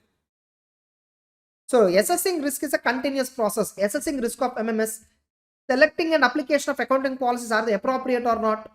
Identifying areas where special issues or special focus is necessary. When analytical procedures, developing expectations. So we should logically analyze the data, how the rental expenditure should be. We should develop an expected value and compare with the actual value. Are they matching or not? So that's it. With that, risk assessment topic is completed mainly. One segment only we have completed until now, not fully. Almost 40 minutes we spent only on one topic, that is risk assessment. Risk assessment is over. And again, 31, 32, 33 questions were there. I think they were also, we'll just observe it. We'll just observe it. Again, whatever risk we identify, there will be something called significant risk. In the risk that we identify, there will be some risks which are significant risk. What is a significant risk? Significant risks are those where higher likelihood of occurrence, higher magnitude of potential misstatement. The misstatement that going to arise because of this risk is so big, higher chances of that mistake. The auditor's assertions affected by significant risk, a higher risk. So the auditor assesses assertions affected by significant risks as higher inherent risk. So if at all any particular assertion is affected by significant risk, we generally classify it as high risk. When we classify it as a significant risk or high risk, what we do? We do in-depth audit there. We do take bigger samples. We do evaluate more. We investigate more. Now, in exercising judgment, whether a risk is a significant risk or not, what points you will check whether a risk is a significant risk or not? If it is because of fraud, if the risk of fraud is that's a significant risk. Complexity of the transactions. If it is a transaction with related parties, what is the subjectivity involved, especially accounting estimates and all, high subjectivity is involved. Getting it? Whether the transactions are outside normal course of business. They are not normal. Normal day-to-day transactions is different. It's exceptional transaction. Non-routine transactions are unusual. Getting it? Because either it's the size of the transaction is so big. Generally, company will sell 10 products or 20 products. Suddenly to one customer, the company sold 1,000 products. That's an unusual transaction. Judgmental matters that may give rise to accounting estimates with high uncertainty. Judgmental matters where you will develop an accounting estimate for which significant uncertainty is there. No, every point in this material I'm telling you is important. There is nothing that we have to leave. If somebody tells you this is a very short notes, you can read and go and write, don't believe it, because questions are framed very practically. Either study in depth or leave it, this chapter. This is what I recommend you. You see, hardly we covered 20% only in the revision in this chapter. 20-25% only I covered, that to 45 minutes over revision itself. Next. This is risk of MMS is greater for non-routine transactions. Give some examples. This can be asked. Risk of MMS is greater for non-routine because greater management intervention, manual intervention, complex calculations. It is difficult for the entity to implement controls because of their non-routine. They are not regular transactions. So controls will not be there. For the special transactions, controls won't be there. Risk of MMS is greater for judgmental matters. Revenue recognition may be subject to different interpretations. Required judgment may be complex or subjective. Require assumptions about future events, going concern related things. These are all judgmental matters. So that's it. Risk assessment topic is completed. Technically speaking, risk assessment topic I have completed. Now I will discuss automated environment.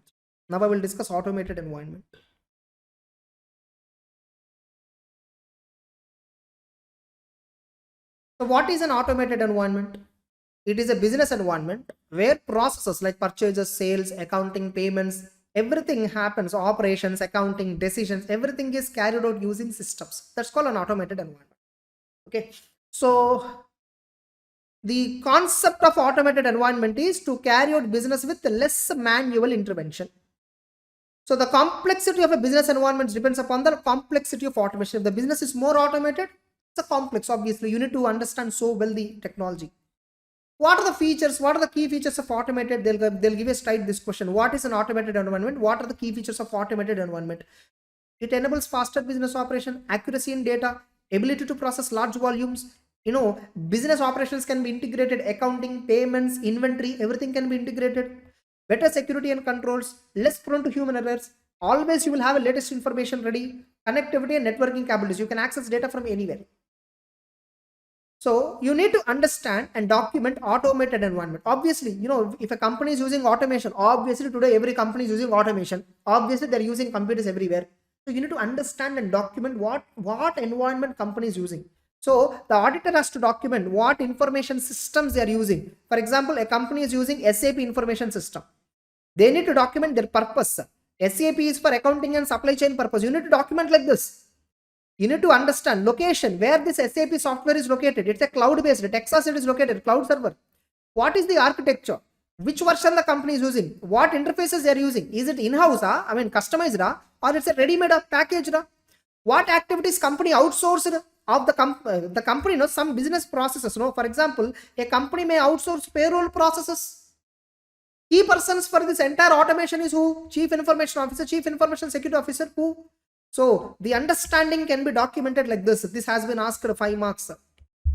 I'll tell you one thing.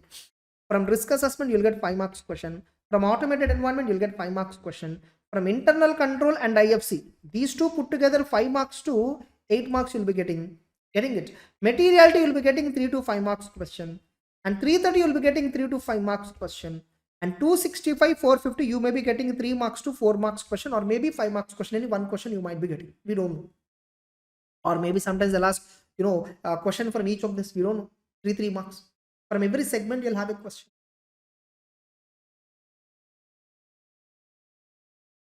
Now tell me, business automation environment, automation computers usage in business is so effective, so helpful. But there are some risks also. Like what?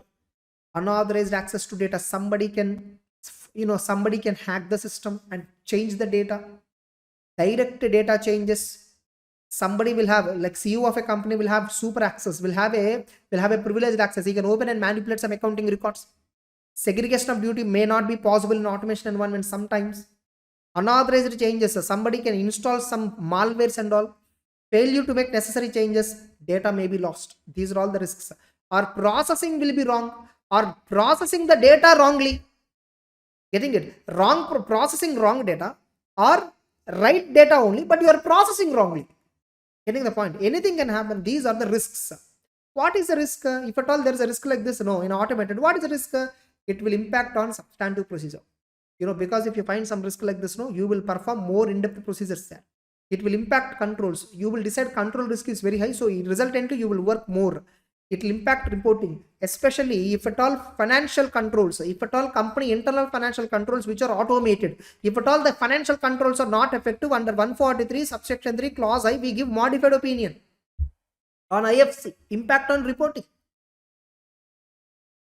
What are different types of controls in automated environment? The controls are broadly classified as general IT controls, application controls, IT dependent controls. Let's just best example. The phone will have a password, right? The phone will have a password, right? The phone will have a password, right? General password. This is a general IT control. And the phone, I'll be holding it carefully, getting it. So I'll be keeping it in my pocket, getting it so that nobody can take this phone. First of all, physical access control, physical access control, getting it. Now I'm recording this in my particular office cabin, getting it. The system, nobody can enter into this cabin because there will be a security guard at the outside. These are all general IT controls. Generally, how your information technology systems physically or logically, how are you protecting? These are all called as general IT control. Sir, security guard is a general IT control. Yes, it's a general IT control because my system is being protected by the security guard indirectly so that nobody can come and access. That is general IT control. There will be, again, I have within the laptop, I have a antivirus software, anti-hacking softwares and all. This is also a general IT control. And application control. Application control means, for example, you are watching this class on Shrestha application or maybe our website or maybe on a YouTube, getting it. Now that will have some controls again, that is called application control. And there are a third category of controls that is called IT dependent controls. IT dependent controls. IT dependent controls are manual processes where we are using systems, where we are using technology, but we are manually processing the data. We are manually processing. Those controls are called as IT dependent controls. For example, whether the overall control environment, whether the overall systems, softwares and all properly implemented or not, who has to check? A human being has to check. That's an IT dependent control. Whether software is updated or not, I have to check. That's an IT dependent control. It's a manual element. So within automated environment, manual elements will be there. So general IT controls covers the following. What are the elements of general IT control? Data center network operation controls, program controls, access security controls, application system acquisition, installation, development and maintenance controls. General IT controls are implemented to mitigate specific IT risks across multiple systems and applications. They are pervasive controls. They are also called as indirect controls. Application controls are, it can be automated or manual. At a business process level, purchase related controls, sales related controls. Getting it? IT dependent. They are basically manual controls, but we use system reports, all that. Getting it? So these controls are performed manually. And the effectiveness and reliability of automated controls, IT dependent controls require general IT controls. Only if general IT controls are effective, application controls, automated controls, IT dependent controls, everything will be effective. So general IT controls and application controls are interrelated, obviously. How do you test automated environment? So how do you test in an automated environment whether controls are working effectively? I inquire first to people how the software is working, how the accounting software is functioning. Once again, I just try to enter some transaction and see whether the transaction is being accepted unauthorizedly. I will inspect the records. I will look at the system generated reports and all. I will observe what people are doing. There are 4 methods, right? One is inquiry, observation, inspection, reperformance. Getting it? Inquiry is most efficient method. We can quickly do it. Reperformance is least effective. It takes lots of time. But the evidence from reperformance is best evidence. That's why it's called most effective method. It's least efficient, but most effective because the evidence you get is super. Inquiry is very efficient, but the evidence is least effective. So generally what we do, inquiry in combination with inspection we do. What we inspect configuration, we do just to check a walkthrough test from what exactly happening, how purchases are recorded in the systems. So before recording in the accounting software, what are all steps there in the purchases? So walkthrough test I'll be doing. I'll check manuals, I'll check system logs, I'll do a negative testing. I'll try to enter some dummy transaction. If it is not accepting, then the system is working effectively. This is not required. 43. Data analytics, of course. So data analytics, of course, this is also an important question. Everything is important, by the way. So what is the data analytics? It is a process, tools, technique that is used to tap vast amount of data to obtain meaningful information. Suppose if I give you a sales report, if you give me a sales report, I will analyze the sales report in multiple ways. Which product is most selling? Which customer is most buying? In which month we are selling the most? In which quarter the sales are high? In which quarter, which product sales are high? You can analyze in multiple permutations and combinations a given data. You can analyze, so you can take a better business decision. Now, these tools and techniques are even used by auditor. Data analytic tool is used by auditor. The data analytic tools which are used by auditors are called as computer assisted audit techniques. So if any data analytical tools or data analytic tools which are used by auditor are called as CAT tools. Companies can benefit largely from use of data analytics for better customer service, all that. So auditor, especially data analytics auditor will use especially for checking completeness of data, for selecting samples, for recomputation of balances, mathematical calculations, analysis of journal entries as per SE 240. We don't have 240. For fraud investigation and all, we use data analytics.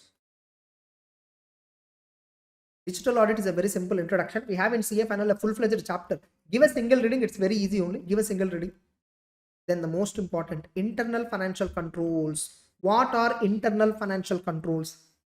See, controls are nothing but some policies and procedures. Controls are nothing but some policies and procedures. Internal financial controls are for safeguarding the assets of the company. Companies, they maintain fixed asset register. Every time they purchase asset, they record it in the register. So if tomorrow they will check whether the asset is, what are all assets companies owning, how many company, the Infosys company is having how many computers, how do they know?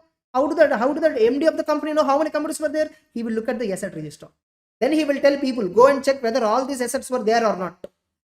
Safeguarding of assets, prevention and detection of fraud.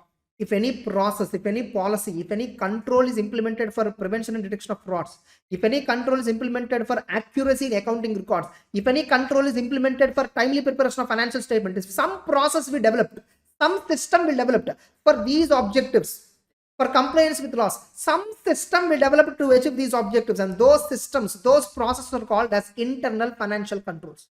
Those systems and processes are called as internal financial control. Getting it? No. The IFC, internal financial control, is used even under Companies Act at many places. One of the best place that we know is 143 subsection 3. The auditor report shall state whether a company has proper internal, whether the company has adequate internal financial controls. Whether the company has adequate internal financial controls in place and are they operating effectively. The auditor has to specifically tell. This requirement is not applicable for 1% company. So if you're an auditor of 1% company, you need not talk about whether internal financial controls are operating effectively or not. You need not talk. For 1% company, or it's a private company where turnover is less than 50 crore, or borrowings from body corporates are less than 25. Getting it? This requirement shall not apply where turnover is less than 50 or borrowings from banks, FIs, or any body corp, nothing but borrowings are not exceeding 25 crore, turnover is not exceeding 50. If any one criteria also mismatch, like if turnover is more than 50, the auditor of that private limited company must give IFC report. Audit committee shall check internal financial controls, are they properly working or not. Getting it? Board of directors have to list out in director's responsibility statement, which is part of the board of directors report, whether they lead internal financial controls, whether their controls are operating effectively or not. Directors have to tell as per in the board report. They'll give you a question, what is internal financial controls, what are its objectives, give few examples of internal financial controls reference under Companies Act. They'll give you this question. What is the relationship between IFC and IFC over financial reporting? Internal financial controls over financial reporting is required where auditors are required to express opinion. IFC refers to all the policies that have these objectives: prevention of fraud, reliability of financial reporting, getting compliance with laws and regulations, getting safeguarding of assets. These are all objectives of IFC. Not all these items impact financial reporting. Suppose accounting estimates, choosing an account, so disclosure related requirements, what are all disclosures should be made. So that responsibility company gave to one of the chartered accountant in the company who is in the accounts department. That's an IFC over financial reporting. That is a finance control, but related to financial reporting. Not every financial control is affecting financial reporting. We specifically have to talk whether financial controls related to financial reporting are operating effectively. Especially we are concerned about IFC with reference to financial reporting. Therefore, IFC is a wider term, whereas financial reporting is a narrower term restricted to entities' internal control over financial reporting. So, internal financial controls over financial reporting are those controls which are only talking about preparation and presentation of financial statements. Documenting the risks is not required. See, we still have a 320 sampling. So, we still have 265 and 450. Almost 1 hour is done only for this. One more important question I'll show you. Explain methods of evaluation of internal control. How internal controls can be evaluated by auditor. Generally, in a company, processes will happen. So many processes. How auditor will evaluate them? Auditor can evaluate controls through 4 methods. One is narrative record. Generally, this is suitable for small entities where they will not have multiple people, multiple departments, multiple systems. That and all won't be there. So their controls are informally being performed. So their auditor will understand what control company is following, will try to develop a document, descriptive method. That's a narrative record. For some companies, we go and develop checklist. For some companies, we use questionnaire. Questionnaire is most popular. So where we will have a series of questions where we collect information about existence and operation of control. Getting it? So an important advantage, in questionnaire, the answer is generally given. We develop the questions, client will answer. So the answers are given as yes, no, not applicable generally. Yes means effective, the control is working fine. No means the control is not effective. In such a way we design questions. So examples of internal control questionnaire, these examples are very important. Items of financial statements, only after watching this you can understand this better. So they'll give you what is an internal control questionnaire, meaning they'll give an example of draft an internal control questionnaire for purchases, or draft an internal control questionnaire for creditors, draft an internal control questionnaire for inventories. They'll ask you anyway. That's it.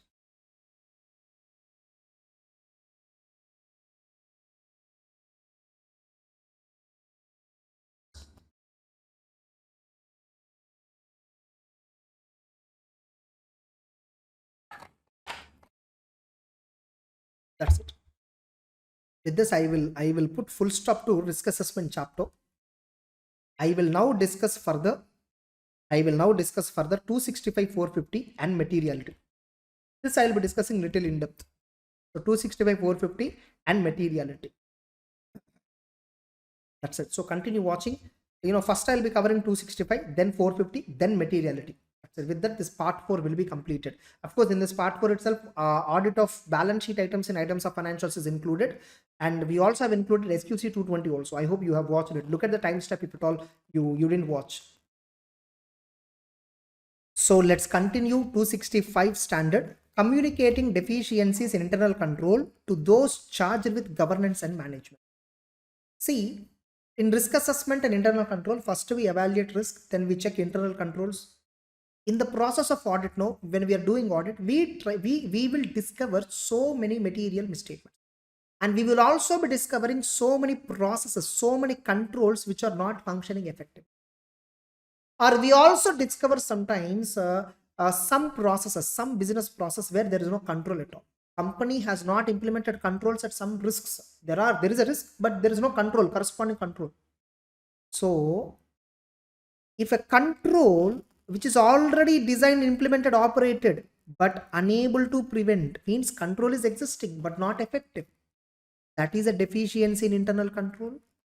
And a control that is necessary to prevent, necessary to detect, necessary to correct, a control should be there but is missing. Both are deficiencies. It can be asked as an MCQ. What is a deficiency in internal control? See, the standard is what they're saying, communicating deficiencies in internal control to those charged with governance and management. If you find any deficiencies in controls, communicate it to the management, communicate it to the top management. Control deficiency means what? Generally what people think, if control is not working effectively, then we have to communicate. Not just that, if a control is missing also, suppose there should be a control at some purchases, for some purchases or for some warehouse, some CCTV cameras is not there. For example, you should tell the company, you must have CCTV cameras in godown. Control is missing, right? That is also a deficiency. And this standard classifies deficiencies into two types: significant deficiency, other deficiency. Significant deficiency, you must communicate to those charged with governance. Significant deficiency means very big deficiency. Other deficiency, you can communicate to concerned management person itself. Means the purchase manager, production manager, accounts manager, their level. Suppose if you think this something control, some problem in the control, this is something top management must know, then TCWG. So what is a significant deficiency? It's a single deficiency or a combination of multiple deficiencies. Getting it? Is of so important to merit the attention of top management. Significant deficiency depends not only whether misstatement really occurred. See, sometimes what some people argue, hey, there is no mistake. No, how come you say control is not working properly? How come you say it's a deficiency? Whether mistake happened or not is not the issue. Mistake possibility is there, na? So also likelihood of that misstatement. Significant deficiency is not only about actual mistake which has already occurred. No, just because a significant deficiency in internal control depends not only on whether misstatement actually occurred, but likelihood that material misstatement or potential magnitude. What is the likelihood of material misstatement, or what is the potential magnitude of the material misstatement? What is the potential magnitude of the misstatement? That decides whether deficiency. So and so control limit is not there, it leads to so much big mistake. Today no fraud happened, but tomorrow fraud can happen, na? significant deficiencies therefore exist. Even though auditor has not identified a material misstatement, they'll give you a twist, a correct or incorrect statement in MCQ format. They'll give you, since there is no misstatement, the accountant of the company argued that this is not a deficiency. Wrong. Getting it? So now tell me, what matters? You auditor will consider whether a deficiency or a combination of deficiency constitutes a significant. You found some weakness in control, some control is missing, some control is not working. How do you know that's a significant deficiency, normal deficiency? How do you consider? I will check likelihood of deficiency leading to misstatements in the financial statements. If at all that mistake, if at all that control weakness is going directly affecting financial statements to be materially misstated, that's a significant deficiency. If there is a possibility of fraud, it's a significant deficiency.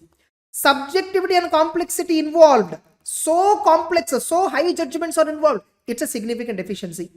The financial statements amounts exposed, how much amount is exposed from the financial statements because of this mistake, how much amount can affect, that's a significant deficiency. How much volume, how much business is happening in that particular area, if it is so volume, it's a significant deficiency. Now tell me, whether a particular control is important for financial reporting process, how important is control to financial reporting process? If this control is not working properly, financial reporting will affect. Some internal financial control related to financial reporting is not working effectively. That is also significant deficiency. How do you check whether a particular control is relevant for financial reporting? This itself can be asked as a 4 marks question. Importance of controls to financial reporting process is one of the factors for determining significant deficiency in internal control. What are the factors? 4 marks, they'll ask you 4 factors. Are there controls over frauds, prevention and detection? Are there controls over selection and application of accounting policies? Are there controls over significant transactions with related parties? Are there controls over significant transactions outside the entity normal course of business? Are there controls over period and financial reporting process? General monitoring controls. If at all the controls are weak, it's a significant risk. We have seen significant risk also, similar points. Risk of prevention and detection of fraud, the selection and application of accounting policy, transaction with related party, outside normal course of business, non-routine transactions and all. We have seen in significant risk discussion. Then, will there be indicators of significant deficiency in internal control? Like, will there be any symptoms? Like, okay, fine, I understand. So, will there be any symptoms? Like, what if exist? There will be a possibility of significant deficiency. What if? Is there any symptoms or indicators? Yes, the management fraud you identify, top management fraud you identify, or management, no, they fail to implement remedial action on deficiency. Last year also I'm the auditor, I communicated these weaknesses were there, but still management did not rectify. It's a symptom that management intentional doing, risk of fraud. Absence of risk assessment process within the entity primarily responsible to do risk assessment process, they're not doing. Or ineffective risk assessment process, company is doing risk assessment process, but that is ineffective, just for namesake they're doing. Ineffective response to identified significant risk. Some significant risk is identified, but company is not responding properly. Internal auditors are saying company is not answering them properly. Or misstatements identified by you that indicates some control is not functioning properly. Disclosure of misstatements in prior period items, that is also a risk, a significant risk. Management is inability to oversee. Management is not properly looking at financial reporting process. Top management is not involving properly. That's a significant risk. Now what you have to do? Ultimately, on the basis of work performed, you have to check whether any deficiencies, one or more deficiencies, whether they constitute significant deficiency, you need to decide. So once you decide, communicate to top management. What you have to communicate? You have to communicate on a timely basis. Don't communicate at the year-end audit. Communicate as and when you find a significant deficiency. So the auditor shall communicate to management at appropriate level of responsibility on a timely basis in writing significant deficiencies in internal control. The auditor has to communicate to those charged with governance unless it is inappropriate. Unless it is not relevant for them, don't communicate. If you think top management should see this, communicate. Suppose if you find some other deficiencies which are not significant, other deficiencies internal control identified during the audit that have not been communicated to management already, you have not yet communicated, communicate it to management. That's enough. The auditor shall include in written communication. So when you are communicating deficiency, you must communicate in writing description of deficiency and the explanation of their effect. When you are communicating, don't say that purchase control is not proper. purchase order control is not proper, GRN control is not proper. Also say what if it is not proper, what can go wrong. You should also take potential effect, what is the effect of it. This is also very important. Only communicating this is not important, only communicating this control is not working is not enough. You should also tell what is the consequences if this control is not working. Sufficient information also add. When you're communicating, add sufficient information so that top management and management understand what exactly you're communicating. In particular, the purpose of the audit, by the way, when you're communicating, management may say, sir, only these deficiencies, sir. Why don't you find all the deficiencies? You need to tell, sir, my object is to do audit. During the audit, if I find any deficiencies, that only I'll communicate. I am not here to communicate 100% of problems in internal control. So, also mentioned the purpose of audit is to express opinion. Audit includes consideration of internal controls that are relevant for financial statements, but not for the purpose of giving opinion on the complete controls. Our audit is not to do, we are doing audit not because of giving opinion, not for the purpose of giving opinion. So whatever matters which we are reporting are limited to only those deficiencies which we identified. So whatever deficiencies we communicated, that we only identified this. They are not exhaustive. Getting it? That's it.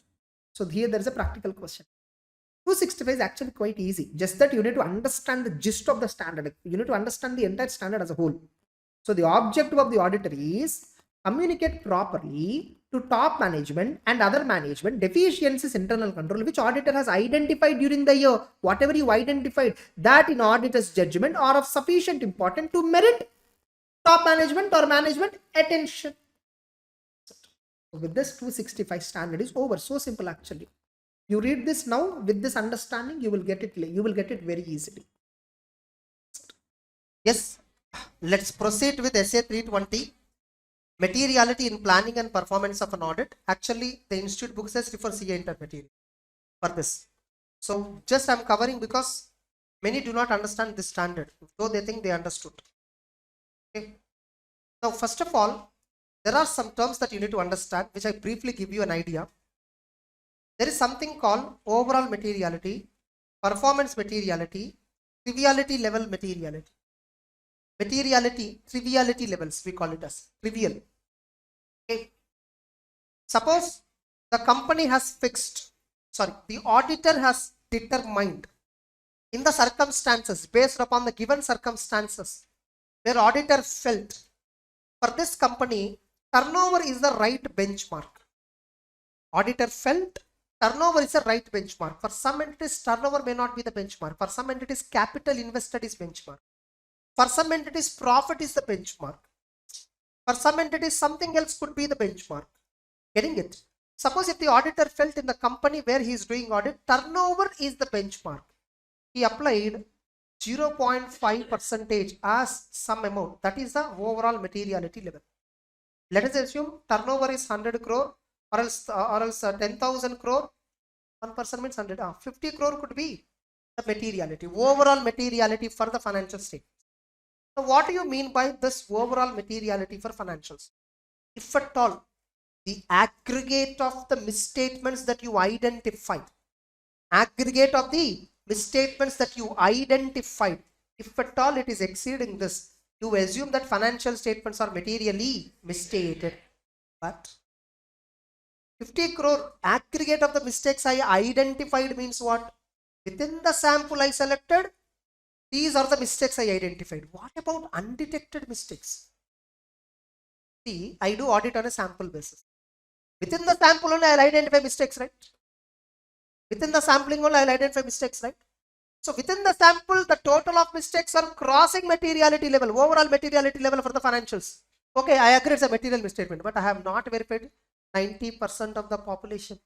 What about the mistakes that are there in the 90% of population?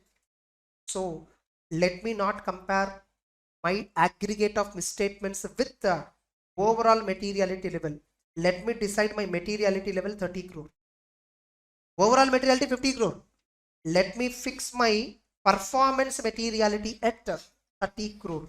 While performing the audit, materiality ultimate is 50 only. But I will not compare with the 50 every time. I will first compare with the 30.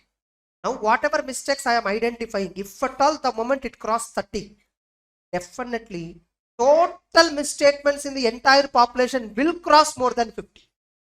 No doubt about it. If at all, within the sample I have selected, based on the sample, the mistakes I identified, if at all the sample related mistakes, which are called as uncorrected misstatements, they themselves are exceeding 30 crore. What about undetected misstatements? Both put together will be definitely more than overall materiality. If at all the uncorrected misstatements cross performance materiality, I will stop doing audit. I will take more samples. I will once again do audit procedures on those samples also. Once again, I will re-evaluate. Are you getting it? Now, here, there is something called PMS, projection of misstatements. What is it? Projection of misstatement. PMS, tolerable misstatement. Projected misstatement, tolerable misstatement, risk of material misstatement. Getting it? You need to understand sampling chapter for this. Okay. They'll give you a question on sampling like this. It is there in CA final RTP or MTP somewhere I've seen. Which of the following is not a factor for determining sample size for test of controls? Sorry, test of details. Which of the following is not a sample size for test of details? 1. Risk of material misstatement. 2. Expected material misstatement. 3. Projected material misstatement. 4. Tolerable material misstatement. Sorry, tolerable misstatement, projected misstatement, expected misstatement, risk of material misstatement. The answer is projected. The answer is projected. You should not guess without understanding the 4. That should be the correct answer. If I ask you what is the right answer, you should say something. You should not say something. You should say don't know. Getting it? So, projected misstatement. See, first of all, in sampling, what is the objective? Objective of audit sampling. Based on samples, you draw conclusion on population. So, no, purchases are 10,000 crore. But you verified sample whose value totally comes to 500 crore. Getting the point? Only 500 crore worth of transactions only you verified in sampling. The total purchases are how many? 10,000 crore. Suppose within 500 crores worth of purchases, you found 2 crore worth of misstatement. Now, within 10,000 crore, how much? This activity is called as projection. Projected misstatement is nothing but uncorrected misstatement plus undetected mistake. Uncorrected means what? 2 crore worth of mistake I found. Yes or no? Within 500, 2 crore. Within 10,000 crore, some 20 crore. Let us assume, example sake. Getting it? Out of this uncorrected 2 crore. Undetected by me, 18 crore. 18 crore mistake is not detected. I just projected it based on this sample. But remember, before you do this projection, you should interpret the nature of the misstatement. 2 crore misstatement you found, right? What is the nature? Is it an anomaly or is it a non-anomaly? SA 530 says you should only do non-anomalous projection. You should not do project anomaly. While projecting the misstatement, anomaly should be excluded. What is an anomaly? A misstatement or deviation that is demonstrably not representative of population. You didn't understand? Okay. So, see, that's why you have to be very good at CA inter audit fundamentals. You qualified without learning, that's a different story. Okay. Anomaly means what? Not every mistake. Suppose 2 crore mistake is there. I will interpret what is this mistake is of. This mistake, no, the accountant very basic example I'll take. Okay, lame example. Suppose accountant, no, while passing 10 lakhs entry, he passed 1 crore. While typing, no, let's assume they are not capturing the transactions automatically, they are manually entering the transaction. By mistake, instead of 10 lakhs, he entered 1 crore. Or else by mistake, instead of 20 lakhs, he entered 2 crore. Let us assume round of mistake is 2 crore 20 lakhs he entered. Getting it? The misstatement is how much? 2 crore. That is the nature of the mistake. Now tell me, if this is a mistake, Can I project it? In 500 crore, 2 crore he typed wrongly. In 10,000 crore, how much he typed wrongly? This is called anomaly, which is not representative of population. Nothing but non-repetitive misstatements. These mistakes are non-repetitive in nature. Whereas non-anomaly, in the software only, when you enter 5 zeros, it will automatically 6 0. Now tell me, wherever 5 zeros are there, 6 0 automatically adds. That's a repetitive mistake. Are you getting the point? If there is a mistake in the software, if there is a mistake in the formula of depreciation computation, interest computation, that's a non-anomaly. Suppose the interest computation in a bank went wrong, where bank instead of number of days divided by 365, it should be the last item in the formula of the interest computation. This itself is not there. They directly applied rate. Now tell me, in every interest calculation mistake will be there, right? There I can project. What is the total mistake? I can project it. Remember, projected misstatement on the total population is what we evaluate for considering overall misstatement. Are you getting the point? So what is what is overall misstatement? Overall misstatement is equal to nothing but is also called as total misstatement is equal to projected misstatement plus anomalous misstatement. Anomaly you don't consider in projection. Are you getting the point? So what is the total projected misstatement plus anomalous misstatement is equal to total misstatement. If this total misstatement is crossing performance materiality, you will conclude that you have not obtained sufficient appropriate evidence. You will conclude the moment it crosses performance materiality, you have the standard indirectly says, do take more samples, take more samples. You take as many samples as possible where total misstatement comes less than performance materiality. You should do repetitively the task until you get less than performance materiality, total misstatement value. You got that's acceptable level in audit. Then you give opinion. Suppose in spite of repeatedly you are selecting samples additionally, projecting, overall material misstatement is always crossing performance. You will come to a conclusion that the financial statements are substantially misstated. You will give adverse opinion. This is what happens in Big Four. So they use all this terminology in Big Four. Exactly. Getting it? So they in the documentation, everything, triviality level, everything.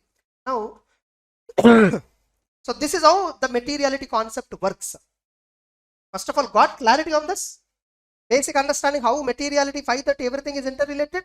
In 530, so now tell me, so projected misstatement is what, like the MCQ which I told, no. Which of the following is not a factor for determining sample size in case of test of details? So purchases I want to verify. How many samples I should verify? For that, what should be the factor? Projected misstatement is not a factor. Why? After selecting sample, after verified, after finding mistake, after determining anomaly, non-anomaly, then I will project the final misstatement. Projected misstatement is a result of the entire sampling process. That is not a basis for selecting the sample. So only if you know projected misstatement meaning, you will come to an understanding like this.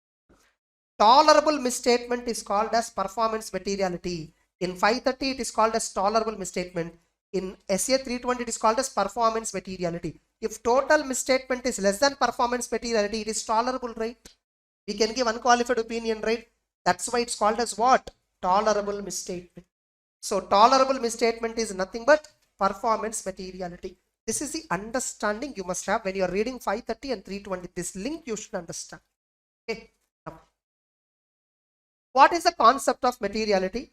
Remember, materiality is not always a matter of size. It may be a matter of quality. Getting it? Quantitative limits of materiality generally we will specify. For example, a company disclosing notes, additional information, any income or expenditure exceeding 1% of the revenue or 1 lakh, whichever is higher. So financial reporting framework itself gives a hint. Anything which is more than 1% is an important item. A company should disclose in notes to accounts shares held by shareholders more than 5%. Suppose in share capital, if you want to decide apply materiality, you can take that schedule 3, 5% logic itself. Suppose what is materiality? If financial reporting framework do not contain any reference. If the financial reporting framework, schedule 3 or accounting standard, if at all they are not talking about any percentages and all, how do you decide materiality? Misstatements are material generally if at all they influence the decisions of the user. You should think if there is a mistake in the profit and loss account 10 crore, will the user affect? If the mistake in profit and loss account is 50 crore, will the user affect? No. If the mistake in the P&L is more than 100 crore, will the user affect? Yes. Then 100 crore is a materiality. Getting it? Judgments about matters that are material are based on consideration of common financial information needs of users. The possible effect of misstatement on a specific user may vary widely and is not considered. For a particular user, some users are so aggressive. Sir, 500 crore mistake also, I'm not bothered. That and all you should not take into account. Commonly, major users, what amount they feel material, so that their decision they will change. Okay. Now, ultimately remember, determination of materiality is a matter of professional judgment. The auditor's determination of materiality is a matter of professional judgment and is affected by auditor's perception of financial information needs of the users. Having a reasonable knowledge of business and economic activities and a willingness to study the information in financial statement with reasonable diligence. By the way, in this context, it is reasonable for the auditor to assume that users have the knowledge. When you are taking assumptions regarding materiality, you take the following assumptions. Users know, they understand financial statements, they will read the financial statements. Taking those assumptions, you decide materiality. Don't think that users and all will not understand any materiality, all that, which is reality. Okay. Understand that financial statements are prepared and presented and audited to levels of materiality. We always should consider materiality when we are doing audit. Recognize uncertainties inherent in the measurement of amounts based on estimates, judgments, considerations, and future events. Many accounting estimates will be used by the management. For sure, they may not turn into reality. There will be uncertainty. Keep that in mind when you are fixing materiality. Make reasonable economic decisions on the basis of information in financials. Users should be able to make reasonable economic decisions. So, in order to take a reasonable economic decisions, what amounts they consider, how much amount if there is a mistake, their decision making process will influence. You should check. Generally, this much effort and all is not required because mostly applicable frameworks itself gave 0.5% of turnover, 1% of turnover, schedule 3 and all they gave clearly. Yes or no? In part 2 something 0.5%, in part 1 I think 1%, some value depends. Getting it? So schedule 3 itself gave what is materiality, that itself you can happily consider. Clear?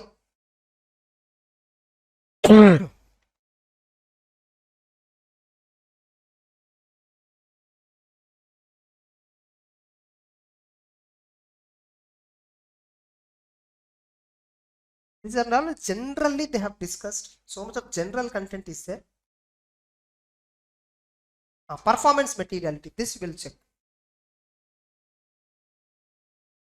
What is the performance materiality? Performance materiality means the amount set by auditor at less than materiality for financials as a whole. I told you 50 crore is overall materiality, 30 crore. To reduce to an appropriately low level the probability that aggregate of uncorrected and undetected misstatements exceed materiality for the financials as a whole. So, in order to reduce, see that's why we will keep a gap of 20 crore. We will keep a gap of how much? 20 crore. If the gap between overall materiality and performance materiality is very high, you are expecting high risk there. If the gap between overall materiality and performance materiality is very low, the gap is very low, which means your risk assessment gave a satisfaction that risk is less. So when you expect risk is less in the financial statements audit, you generally keep performance materiality as close as possible to overall. If you think risk is very high, performance materiality, you will keep very huge gap from overall materiality. Actually, there is a Shell audit report. In that Shell audit report, UK, so they clearly presented workings on materiality. So why they choose an performance materiality at so and so level, why they have chosen overall materiality at so and so level, they have given entire the background information also.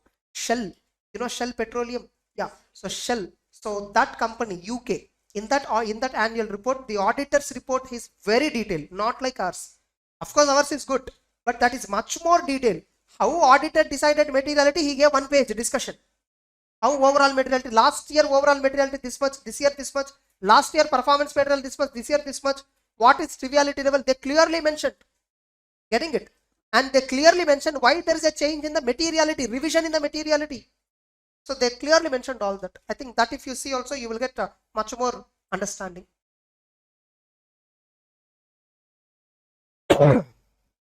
Sometimes performance materiality also refers to amount set by auditor less than materiality level for a particular class of transaction.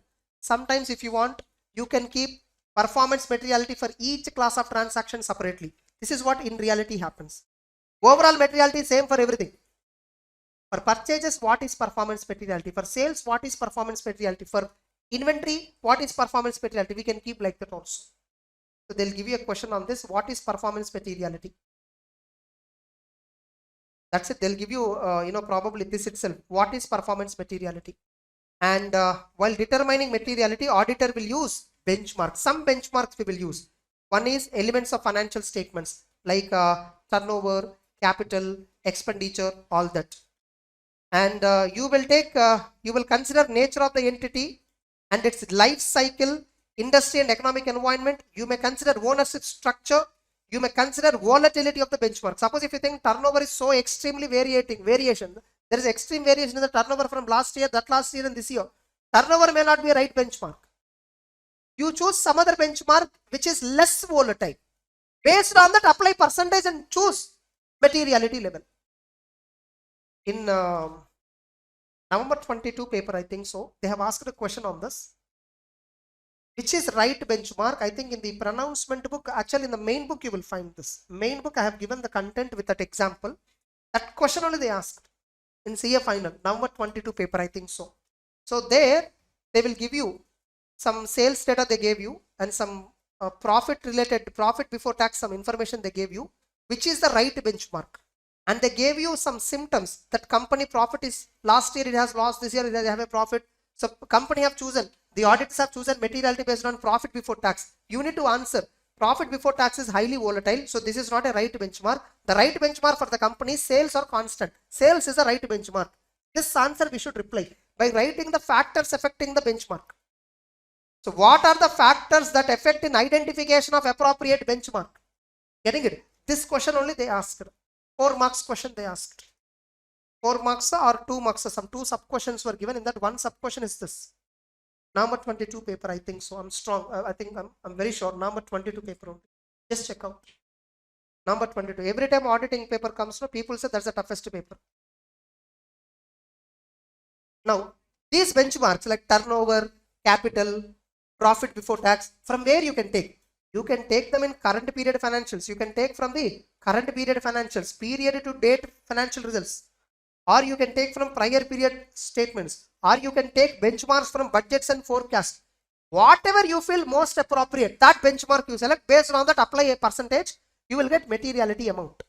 You decide that with the total misstatement. Total misstatement means projected misstatement plus anomalous misstatement. Projected misstatements means what I told. This is a link. Only those who understood 530 thoroughly can understand 320. Because in 320 they use entire the terminology used in 530 sampling chapter.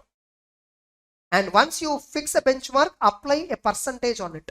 Generally, on profit before tax, we apply higher percentage. If it is turnover benchmark, we apply lower percentage. Getting it? 5% of profit and 0.5% of turnover. Both are not same.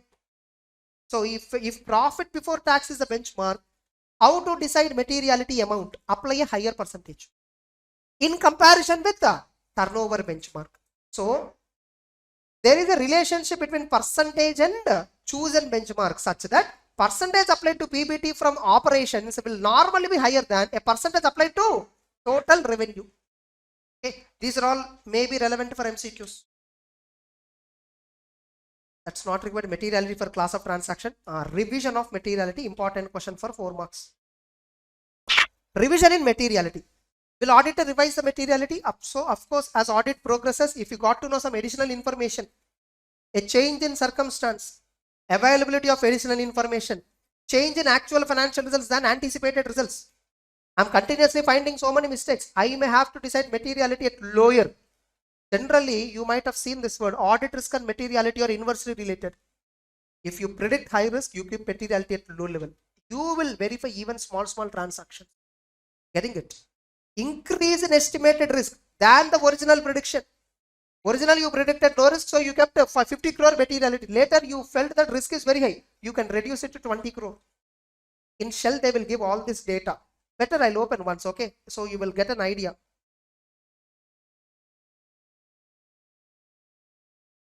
Just this alone we'll discuss and close, okay?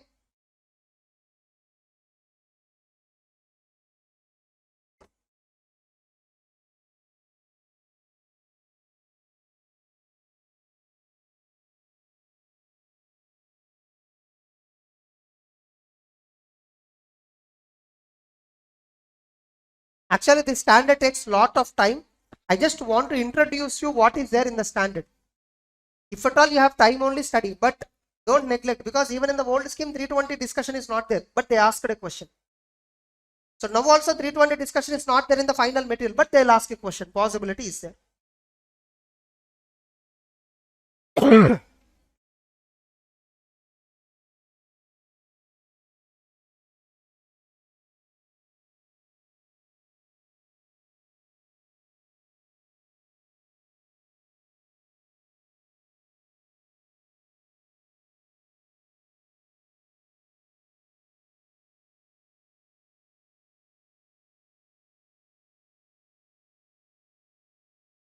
(2022) for them the balance sheet date is December.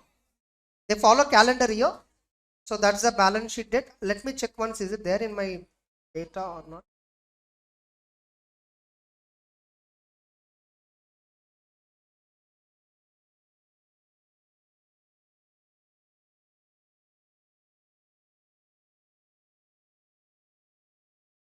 Amma, it is there.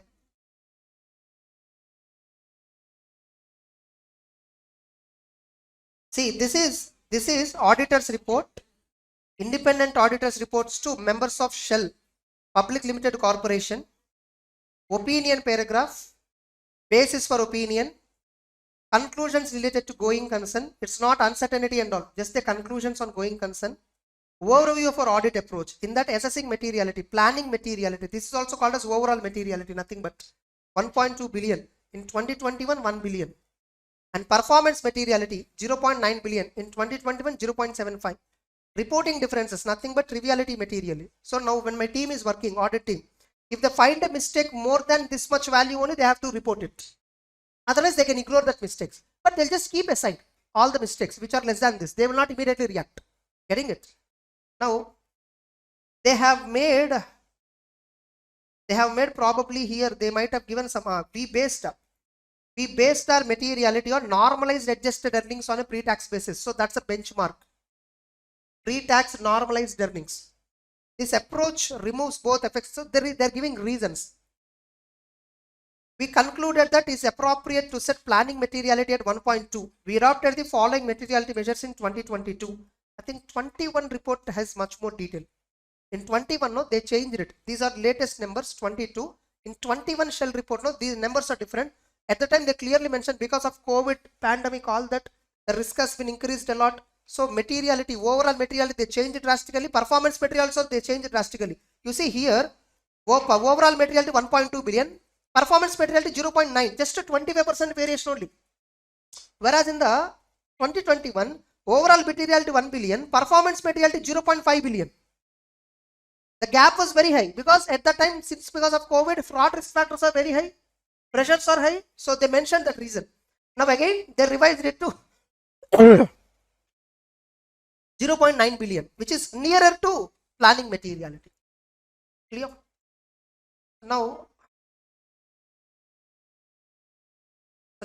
you see, so auditor has to revise material. Under what circumstances auditor will revise the material? This can be one question. Remember, benchmarks related is very important because they will give you some benchmarks. Which benchmark you will choose for deciding materiality? They'll give you characteristics of each benchmark and company, that which is volatile, which is not volatile. Generally, we take that benchmark which is standard, which is not that volatile. Getting it? And documentation of materiality.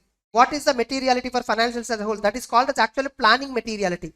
In our standard on audit 320, we call it as overall materiality. In international standard auditing, they call it as planning. In fact, this is heading of the standard. Materiality in planning and performance of audit. Same names they use. Planning materiality, performance materiality. Materiality levels for particular transaction. Have you set any specific performance materiality levels? That one. General performance materiality, document. Revision of the materiality, document. They may give you a straight question on documentation of materiality. Clear? I know I have not given depth information like other standards, but I'm telling you, if I go in depth, it will take lots of time. Because this is linked with others. I just want to bring you out that fact. Okay, that's it. So just look at November 22 paper or May 23 paper. This question is there. Just go through it once. If that in both it is not there, May 22 it would be. Okay, for sure in these three only, I'm sure. So there is a question on benchmarks. They specifically tested on that. Okay, and only those who understood this discussion right now, whatever I said thoroughly, can answer that question. Very practical question. Clear, all of you? Yeah, bye. Let's continue the revision of SA 450. Evaluation of misstatements identified during the audit. This standard anyone can understand only if they understand 320 and 530. If at all you don't understand 320 and 530, it is impossible for anybody to understand this standard perfectly. Because the standard is very small, simple, but complicated.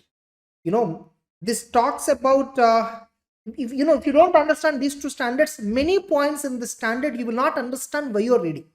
Getting it? Fine. So this standard, if you look at, it has 4 parts actually. One talks about object, one question. Another question talks about when you're doing audit, whatever mistakes that you are identifying when you're doing audit. Generally, when we identify material misstatements, how do we identify misstatements in audit? When we are performing further audit procedure, substantive procedure, substantive analytical procedure, test of details. Getting it? When we are performing these substantive procedures, we obviously identify misstatements. And those misstatements we should accumulate. Accumulation will happen of only those misstatements which are not clearly trivial. Which are not clearly trivial. What do you mean by not trivial? That's why you need to watch 320 revision first and then come to 450. In 320 I clearly told materiality is at 3 levels. Triviality level, performance materiality, overall materiality. Any material, any misstatements that is less than trivial, we generally ignore. More than trivial, we accumulate. If those accumulated triviality level triviality misstatements beyond triviality level, those accumulated misstatements, if at all they are crossing performance materiality, then actual misstatement in the population is higher than the material, the mistakes that you identify, the possibility, because the mistakes that we identify are only based on sample. The mistakes, whatever we identify, we call them as uncorrected misstatements at first. So first, what we should do when we identify misstatements, first we accumulate misstatements which are all above triviality level, which are less than trivial or trivial, we ignore. But above triviality level, we accumulate all the mistakes. We communicate management for correction. We request management. We always ask management. We don't directly, suppose if there is a material misstatement, we don't straight away give disclaimer of opinion we don't straight away give adverse opinion or qualified opinion. First we communicate management, sir, these are the mistakes that we identified. Remember, whenever you are identifying misstatements, you must communicate on a timely basis as and when you identify. And ask the company, ask the management, ask those charged with the governance to correct it. If management is not correcting, evaluate uncorrected misstatements. What is the impact of the uncorrected misstatements on the financial statements as a whole? Evaluate.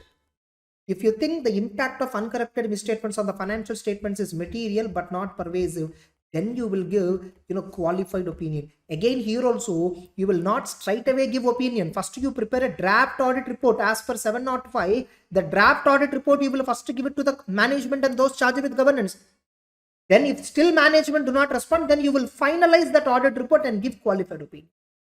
And whatever misstatements that you identified, documented, whatever misstatements you communicated to the management, documented, whatever misstatements that were corrected, documented. And there will be some mistakes which you identified in the sample itself. In the sample verification that you did, in that itself, you would have identified some mistakes which are not corrected, which are not rectified. Why management has not rectified you? They are saying, sir, these mistakes and all are not material, sir. So it doesn't require correction unnecessarily. Why? Already financials and all approved, sir. Books of accounts are closed already. You don't want to correct. These are all immaterial mistakes. You are also convinced, okay, these mistakes all put together, I also convinced after discussing with the management, I also considered, they are beyond triviality level, but less than performance materiality, less than overall materiality, less than tolerable misstatement. Performance materiality is the word which is used in 320. We have a materiality standard in PCAOB framework in United States where it is called as tolerable level. Tolerable material, tolerable misstatement. Tolerable misstatement itself is called as performance materiality. I covered this in 320 already. So some mistakes, management did not correct, saying they're all, sir, aggregate and all not material. Okay, I was also convinced they're not material. Get a declaration. Get a representation under 580 that the aggregate of uncorrected misstatements. Uncorrected means what? Which I identified already. I detected them. I detected but not yet corrected. Uncorrected misstatements aggregate is immaterial. Management believes that they are immaterial. Get a written representation and document. Are you getting the point? This is what the entire standard exactly says. So let's look into the standard very briefly. So before you form an opinion, you must evaluate whatever mistakes you identified which are not yet corrected in the financial statements. What is its impact? Getting it? So the standard deals with the auditor has to evaluate what is the effect of identified misstatements. You identified mistakes, what is its effect? Generally, when you identify mistakes, you will revise. When you identify mistakes within the sample itself, you will revise audit plan, audit strategy, because you will increase your sample size, all that. And whatever mistakes you identified, you will communicate to the management. Once you communicate, they will either correct it or they may not correct it, uncorrected. Now, what is the impact of uncorrected misstatements on the financials? This will lead to, see, generally, first we identify mistakes. And what is the mistakes that you identified on the audit? On audit, it will affect my nature, timing, and extent of further audit procedures. It will affect my audit plan. It will affect my audit strategy. Definitely, it will affect my materiality level. These are all effect on the audit. Okay, fine. All that is fine. You somehow continued the audit. You finally communicated the mistakes to the management. Some of them they corrected. Some of them they have not corrected ultimately. At the end of the financials also, at the end of the audit also, there were some mistakes which are not corrected. What is its impact on the financials? That also we need to consider. If at all the effect of uncorrected misstatements on the financials is material but not pervasive, getting it, qualified opinion, material and pervasive, adverse. Suppose if the effect of uncorrected misstatements is not material, mistakes were there, some are corrected, some are not corrected, whatever they were not corrected, right? If they are immaterial, get a written representation as per 580 that management and those charged with governance believes that the effect of aggregate of uncorrected misstatements that are communicated to the management by auditor are immaterial. That is what the requirement of the standard. Now look at it. So when the auditor is doing audit, when auditor is doing the auditor shall accumulate misstatements which are identified other than those that are clearly trivial, which are trivial level, which are trivial or less than trivial. Ignore them. If at all you are finding mistakes which are triviality above triviality level of the materiality, accumulated. Don't qualify, first accumulated. If at all those accumulated misstatement exceeds performance materiality, there the risk comes. There the risk comes. If it exceeds performance, nothing but tolerable misstatement. In 530 also, evaluation of sampling results. There is a statement. If projected misstatement and anomalous misstatement, nothing but if the total material misstatement, including projected, if at all approaching tolerable material, if at all exceeding tolerable materiality misstatement, then actual misstatement in the population could be very much higher. The sample would have been not given appropriate. So what indirectly standards is saying, whenever accumulated misstatements are crossing or reaching performance, increase the sample size and once again do test, once again project. Be able to understand. So now a misstatement, why a misstatement arise? It may be because of omission of an amount or disclosure, or some capitalization happened for a revenue expenditure, or vice versa, or some inaccuracy while entering the transactions into the books of accounts and into the financial statements. So what auditor has to do? What auditor has to consider when he identifies misstatement? Auditor shall check whether there is a revision for overall audit strategy, overall audit plan to be revised. Whether overall audit strategy and plan has to be revised. You see, audit strategy chapter, what are the factors auditor shall take into account while developing overall audit strategy? What factors auditor shall take into account while developing overall audit plan? Materiality, effect of identified misstatements. So if you identify mistakes, you may have to again modify the plan, because Within 100 samples out of 10,000 population, these many mistakes you found. How many were there in the population? You can't directly project it. So take another 100 samples. See whether you can identify more mistakes in that. So the auditor may determine, the audit strategy plan to be revised if nature of misstatements could be material or aggregate of misstatements approaches performance materiality. If aggregate of misstatements approaches materiality, if accumulated misstatements approaches materiality, approaches performance materiality, crosses performance materiality, revise your audit procedure, increase the sample size. In that case, no, auditor may ask management, dear management, only within the sample itself, these many mistakes were there. It is crossing already materiality rule. There is a possibility that entire purchase transaction will have so many mistakes. Please do identify, understand the cause of mistakes. Please ask them to determine amount of actual misstatement in the entire purchases, class of transaction. Getting it? And once auditor requested, management, they will verify entire purchases once again in depth. They'll do internal audit, they'll do in-depth audit. Getting it? Auditor shall check whether is there any other mistakes remained or identified by the management. Next. Once, okay, fine.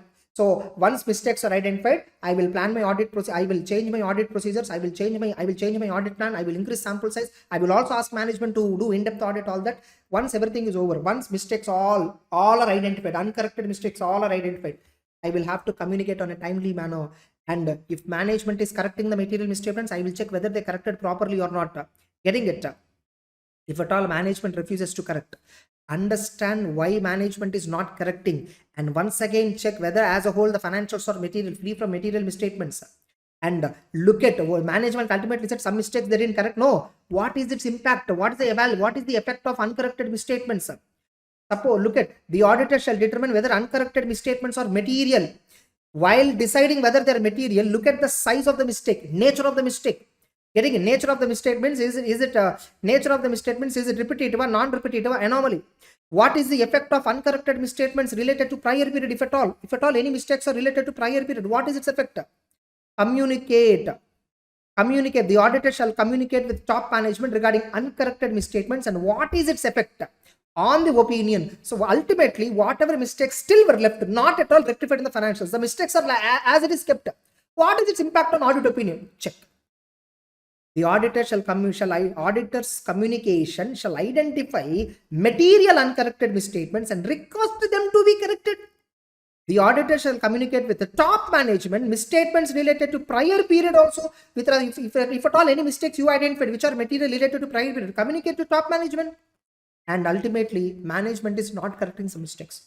Some mistakes, as it is like that, it is there. Some mistakes, ultimately, they're not correcting. See, if misstatements, auditor identified misstatements, communicate for correction, management will correct something, management will not correct something. If at all they didn't correct, what is its impact on the opinion? Check out. If at all it is material and pervasive, you will give qualified opinion. If it is material not pervasive, qualified. Material and pervasive, you will give adverse. Suppose if the mistakes total which are uncorrected or immaterial, you must get written representation. The auditor shall request written representation from management and those charged with governance. They believe the effect of uncorrected misstatements are material, and a summary of such items shall be included in written representation. What are all mistakes that you identified which are beyond triviality level but are not corrected? Getting it? List out. Get a declaration that they are immaterial. So in the declaration, what this entire list should be attached. Get a declaration. Tomorrow if somebody questions, sir, you mistakes identified, no, why you didn't give modified opinion and all, why you ignored just like that? Who said I ignored? I considered, I communicated, they said it is immaterial. I also convinced because of these reasons. And see, they gave a declaration also.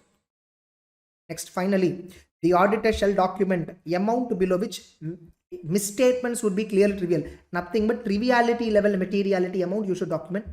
Whatever mistakes, whatever misstatements that you accumulated during the audit, whether they have been corrected. So what mistakes you identified, how many were corrected, how many were uncorrected. What is your conclusion related to uncorrected misstatements or material on the, and what is the basis? So what is your conclusion about uncorrected? Are they material or are they immaterial? So on what basis you conclude they are material? On what basis you consider they are immaterial? Fourth one, written representations auditors obtained. All that you should document. That entire 450 is over. Entire 450 is over. So what is an uncorrected misstatement? Uncorrected misstatements are those that auditor has accumulated, nothing but identified during the audit but have not been corrected. And I already told you materiality standard, undetected misstatements. What is undetected misstatement? I already told you materiality standard. I hope you are clear on this 450. Look at the standard talks about, first the standard says whenever you identify mistakes, accumulate it. And so what is the consideration of identified mistakes? It may help, it may lead to revision of audit plan, audit strategy. Looking at the size of the mistake, nature of the mistake, all getting it. And request management to correct it. Some they correct it, some they may not correct it. Some if at all they're not correct, evaluate the uncorrected material misstatements on the audit opinion. If they are immaterial, get a written representation. Getting it. And finally, documentation. With this logic, 320, 530 understanding, then once again read 450, you will get clarity. So that's about 450. So that's, in our entire CA inter audit class, 450 is last but one standard we discussed. Last we have totally 105 hours in CA inter regular. So in the 102nd or 103rd hour, we discuss 450, because 450 now is something that you can't understand. In ICS study material, it is part of some 6th chapter, completion and review, which you are not supposed to learn at that moment. It's dangerous. Some 4th chapter, I think so. Getting it? You should not learn 450 at the beginning, because you don't understand. Even in this particular class, I just gave you a brief idea only because it's a revision. In actual class, I will be taking 1 hour approximately. So in depth the standard is. It is connected with 300, connected with 530, connected with 330, 320. Only if you understand those three super perfect, then only you can understand this. Overall audit subject, if you understand, you can understand. That's why in the marathon also, this is the last but one part. That's it. Okay, so 450 is completed. That's it. So the next one is items of financials, balance sheet items is it. Just to watch that, it will be over. With this part 4 marathon is also completed. So let's begin balance sheet items with respect to items of financials. If at all, already P&L items were covered in my previous part. So I think for May 24 and September 24 exams put together, I'm uploading this particular marathon. This is part 4 of the marathon. In the part 2 of the marathon, last timestamp, our profit and loss account captions were already covered. So now in this particular part 4, I am covering this one. Of course, SQC 220 is also there, risk assessment is also there. Getting it? So now we are covering these balance sheet captions. So we'll only see the important element in each of these items, like, balance sheet captions, what are all we have: share capital, reserves, borrowings, trade receivables, inventory, PPE, intangible, trade payables, loans and advances, and provisions. Remember, all the items are important. There is nothing such any 2 items are important, because every question has been tested in all the previous items. Every item has been tested. So we should be very careful in ignoring anything. Getting it? So within share capital, there are some points that we can ignore within each item. So except that, rest we can revise now. So let's directly begin with the share capital. By the way, you can download this particular material from Sreshta for CA/CMA website. Just open Sreshta for CA/CMA website. Inside that PDF resources, inside that CA into group 2 P5, then you can download this material. Now, so like, what is audit of share capital? But before that, we are doing actually balance sheet items. So what points that we verify in balance sheet item, what assertions that we verify for each item of the balance sheet? We verify for asset and liability, whether it is in existence or not. We verify whether all the assets and all the liabilities are accounted properly or not. That is called completeness assertion. We verify whatever assets that were purchased during that year, capitalized during that year, have they been correctly capitalized before 31st March or not? So are they reported in the right accounting period or not? We verify whether the liabilities, whether the assets, proper provisions, proper recoverabilities and all, have we estimated that, and whether valuation is correct or not. Then we also verify whether in respect of assets, do we have ownership right? Look at the title deeds, right?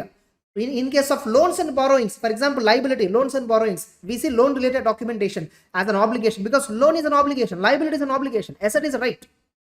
And we most importantly check presentation and disclosure requirement of these items of the balance sheet, whether it is asset or liability, equity, share equity, inside that share capital, reserves and surplus, preference share capital, debentures, loans and borrowings, whatever it is, there are some disclosure requirements, there are some presentation pattern, which may be as per accounting standard, which may be as per Ind AS, which may be as per Schedule 3. We have to ensure that these reporting requirements are complied or not. So that's presentation and disclosure requirement. That's it.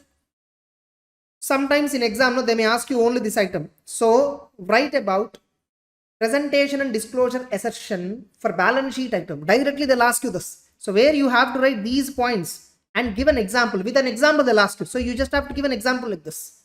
So give with an example. This itself they can ask. So inside, all these points are important. All these points are important. Sometimes they'll ask you what are give few balance sheet captions along with requirement of assertions. Give 3 assertions for balance sheet items along with an example. A 5 marks question they'll ask you. So any way they can test. Next. So just to give a single reading to this. Next. So here they have given, you see, a company has engaged in some manufacturing of fabrics from different suppliers. So the company raised bills for labor charges only. The auditor of the company tries to ensure that stock of the company at the end do not include stock pertaining to these mills. The company is doing some outsourcing works also. Some third party related inventory is in the hands of the company. So auditor want to check whether company inventory, does it include these inventory also? Actually, third party inventory we should not include, right? So that is indirectly what assertion auditor is trying to check. He is checking rights and obligations, because he is verifying that whether company owns and controls the inventory recorded in the financial statements. Any inventory held on behalf of some other party should not be recognized as part of the inventory. So how can you verify this? Look at the stock records pertaining to goods received from the mills and whether the and sent back, besides agreement with such mills also to be verified, and look at the company own stock records. In that, whether the third party goods are entered in the own stock records. No, check this. Check these points. Next, audit of share capital. So in exam they will ask you, how do you audit completeness? How do you verify completeness of equity balances? Or they may ask you, how do you verify shares issued at discount? They may ask you, how do you verify sweat equity shares, issue of sweat equity shares? How do you verify reduction of capital? Like, within the share capital, they can verify anything. And how do you verify disclosure requirements for the equity under Schedule 3? They'll ask you. So, without any delay, I'll just briefly cover certain important points. See, shares issued at discount, it's a very easy provision. It's a company law provision is what? So a company is not permitted to issue shares at discount unless for 2 purposes. One, debt restructuring scheme, any restructuring scheme with creditors and all. 2, this one, sweat equity shares. Only these 2 can be issued at discount. Rest all other you can't issue at discount. If at all company has issued any shares at discount, it has to refund that. Getting it? So like that, some points were covered. So only provisions alone if you write, that's enough. Only provisions alone if you write, that's enough. So what auditor has to check? Look at the movement. Look at the movement in the share capital. Getting it? Verify the company has not issued any shares at discount. Auditor should verify whether company issued any shares at discount to its creditor on conversion of debt into shares because of any resolution plan. So whether that plan has been complied or not, check out. Then securities premium. How to do audit of shares issued at premium? Generally, if the shares are issued for more than face value, if the issue price is more than face value, any amount received beyond face value for a particular share is called a share premium, and that share premium has to be separately credited to a share premium account or securities premium account. And we all know that securities premium cannot be utilized for any purpose. It can only be utilized for the following purpose: for issue of unissued shares, getting it like fully paid, for writing of premium expenditure, for writing of any expenses on issue of shares and debentures, nothing flotation cost we call it as, and for providing premium payable on redemption, and for buyback. Only for these purposes a company can utilize the securities premium account. So what auditor has to check? The auditor has to verify whether the securities premium account and any application, is it only for the purposes mentioned above in the Companies Act? Just check out.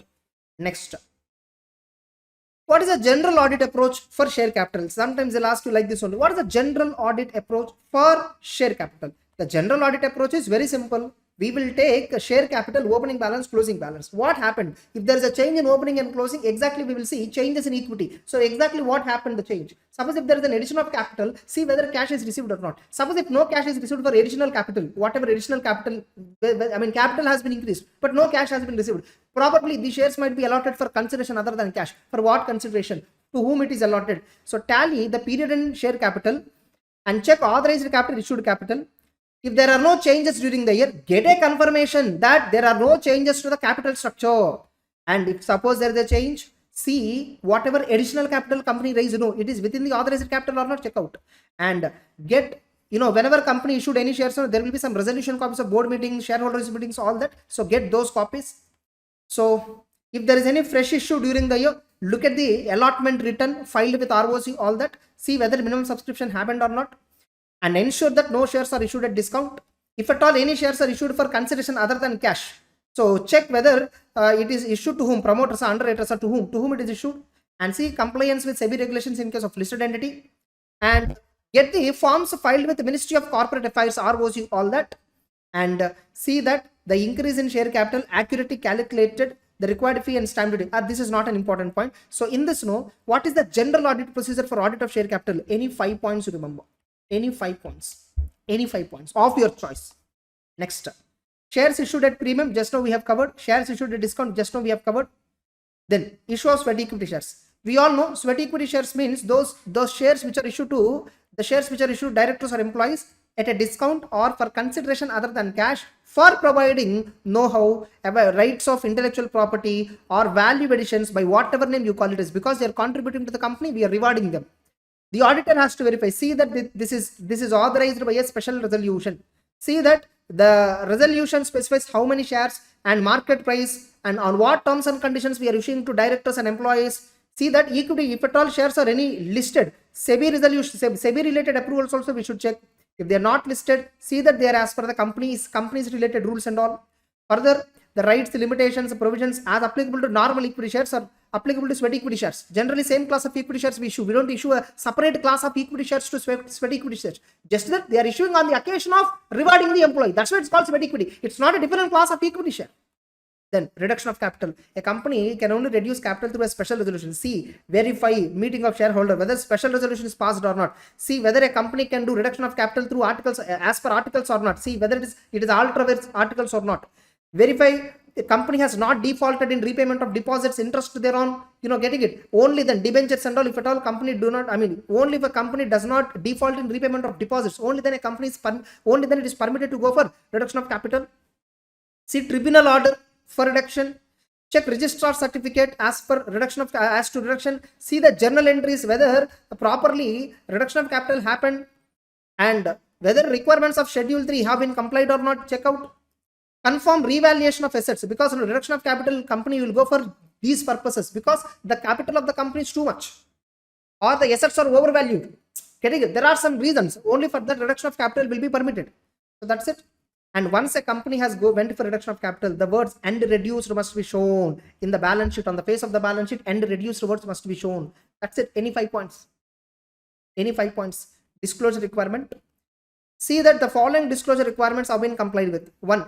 Share capital. For share capital, what are the disclosure requirements for each class of share capital? How many number of shares are authorized? How many number of shares are issued, subscribed and fully paid? Subscribed but not fully paid, you need to show breakup value. Par value means face value per share. A reconciliation of number of shares outstanding at the beginning of the year, at the end of the year. Nothing but shareholders movement, that opening share capital, closing share capital, what happened during addition or deletion, all that. And what are the rights, what are the preferences, what are the restrictions relating to each class of share capital. That also, these are all, will be shown in the notes to accounts clearly. In the regular class, I used to show all this Tata Motors related shares capital, all that I show. But since it's a revision class, it's not possible. And shares held by each shareholder holding more than 5% shares. So each shareholder name who is having more than 5% shareholding, so that list has to be separately shown. And for a period of 5 years immediately preceding the date on which balance sheet is prepared, what are the total number of shares allotted other than cash in pursuant to contract, aggregate number of shares issued as bonus shares, aggregate number of shares bought back. So what are the shares issued under bonus? What are the shares? How many number of shares that we bought back? And how many shares were issued without cash consideration? This information in the past 5 years, anything happened, you need to disclose every year. Getting it? Generally, Tata Motors and all, they don't have any disclosure because there is no such kind. And if any calls unpaid, forfeited shares, that also you need to share. That also. And a company shall disclose shareholding of promoters. So who is the promoter, number of shares held, percentage of shares held, and the percentage of change during the year, like whether a promoter shareholding increased or decreased, all that. That's it. And now this is very important. This point we will get in loans and borrowings also. Borrowings, I'm telling liability point. Loans and borrowings also we get this point. What they're saying, even in loans and advances point also we get. Under borrowings we get, under advances also we get this. You remember 143 subsection 3, law clause J, I think so. Inside that some subclauses, 3, 4, 5 something, like where we discussed about Hawala operations, ABG shipping and case law in CA marathon class also we have seen. Here it is very simple. Whether company has given any loan. This is as simple as such. Just a minute. We have seen this. Whether our company, auditor has to get a representation. Whether our company has given any loan or advance or investment. Whether the company has nothing but transferred money. Whether the company has transferred money. Getting it? In the form of what? Either loan or advance or investment. In an entity, it may be a foreign entity. What? With a condition. With a condition. Either in writing or otherwise. With a condition that this entity shall further transfer that money either by way of loan or by way of an advance or by way of investment or by way of a guarantee or by way of a security. Getting it? To some third party. Who decides this third party? This original company, transferor company. This company will identify this third party. Getting it? So what we are doing is, we want to give money to some third party. We call this third party as ultimate beneficiary. We call this third party as what? Ultimate beneficiary. But we are not transferring the money. To whom we are transferring? We are transferring to a mediator. This mediator is called as intermediary.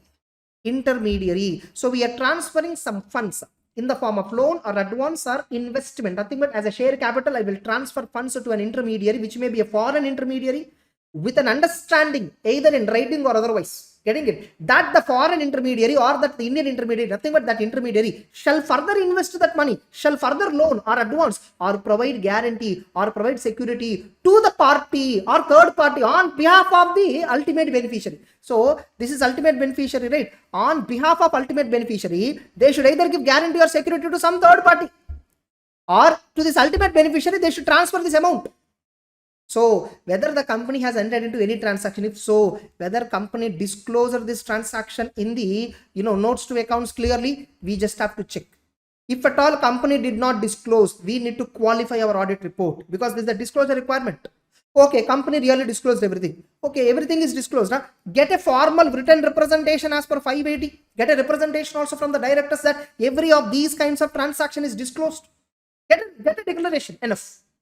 Able to understand. So now, okay, company has transferred. Sometimes our company is acting as intermediary. Sometimes our company, the company that we are doing the audit, is an intermediary. Getting the point? Our company received funds from another company. Now what we need to do with this funds? This funds we need to transfer to another company. What is that other company? First company which gave me the money, they told that I need to transfer to other company. That is ultimate beneficiary. This is transfer company. Actually, this is actually called as funding party. Funding party, intermediary, ultimate beneficiary. So funding party will give funds to intermediary. How they will give funds? Loan, advance or investment. Now what intermediary shall do? Intermediary shall transfer the same funds to beneficiary. Who decided that beneficiary? Funding party decided. So what, how they need to transfer? They should either give as a loan or advance or investment. Suppose it is not possible. Now ultimate beneficiary, there is some parties there where they are entering into contract with some party. To them, you give guarantee. Intermediary shall give guarantee to third party. On whose behalf? Ultimate beneficiary behalf, they should give guarantee. Ultimately, what happens? Funds are transferred directly or indirectly to ultimate beneficiary. Now, if you are a funding party, if at all you are a company where you are doing audit, if that company is a funding party, they need to give certain disclosures. What disclosures? Who are the intermediaries to whom you transferred benefits? Who are the ultimate beneficiaries? How you transferred? Loan, advance, investment? How much amount to transfer? Getting the point? Like this, you need to give details. Suppose if at all you are an intermediary, if at all your company where you are doing audit is an intermediary, who are the funding party from whom the amount is received? Who are the ultimate beneficiaries to whom the amount is transferred? How much amount is received? In what format? Loan, advance, investment? These are the disclosure requirements. So that is what given here. Where a company has advanced, loaned or invested funds, nothing but this is funding party. Getting it? To any person or entity, including a foreign entity, intermediary, with an understanding that the intermediary shall directly or indirectly lend, invest in other parties or provide any guarantee to other parties on behalf of beneficiary. Suppose nothing but in this case they are asking your company, for example, your company is a funding party. So what the company shall disclose? The company shall disclose on which date how much amount of fund is given to intermediary. and how on date and amount of further amount invested by. So on which date the intermediary further transferring the money. Date and amount of guarantee if at all provided on behalf of beneficiary by the intermediary. Declaration that provisions of FEMA Act have been complied and they are not violative of Prevention of Money Laundering Act. You need to give the company has to give a declaration that all these are genuine transactions, not against PMLA. That's it. Suppose no, your company received funds from funding party, means your company is an intermediary. Now, if you are an intermediary, the company where you are doing audit is an intermediary, they should disclose the following details. What they need to disclose, getting it, what they need to disclose, how much amount they gave loans to beneficiaries, entities identified, beneficiaries on behalf of funding party.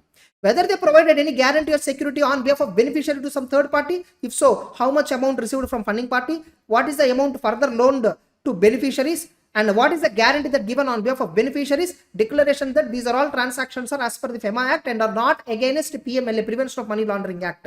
Now, this point you will find in borrowings also. This point you will find in borrowings. There in the borrowings, I will not explain. I will simply say go back to share capital discussion and revise it. Clear? I hope if at all any of you don't have this idea, just this itself can be asked as a question. Any one point, either 1 or 2, anything can be asked as a question for 4 marks or 5 marks question. Getting it? So they'll give you a situation. What are the points that they need to disclose? So for intermediary, if at all the company is an intermediary, they need to disclose these points. If at all the company itself is a funding party, to which intermediary you transferred? Intermediary again transferring to beneficiary. Who are the beneficiary? On which date we transferred? On how much amount we transferred? Or intermediary gave guarantee on behalf of beneficiary. How much? On which date the guarantee is given? For how much amount guarantee is given? Suppose if you're intermediary, who is the funding party? On which date, how much amount you receive? Who is the beneficiary? On which date, how much amount you gave? If at all you give guarantee to some third party on behalf of beneficiary, on which date an amount of guarantee given, and declaration that these transactions are as per FEMA, not against Prevention of Money Laundering Act. That's it. Over. Next, reserves and surplus. So initial entire introduction is what do you mean by revenue reserve, what do you mean by capital reserve, all that. Please read on your own. So how to do audit of reserves and surplus? So how to do audit of reserves and surplus? Especially they'll ask you how to do audit of movement in profit and loss account. Trace the movement, surplus or deficit as per P&L. Check statement of changes in equity. See the resolution passed by the directors for dividend, any apportionments like that. So this is regarding accounting standard.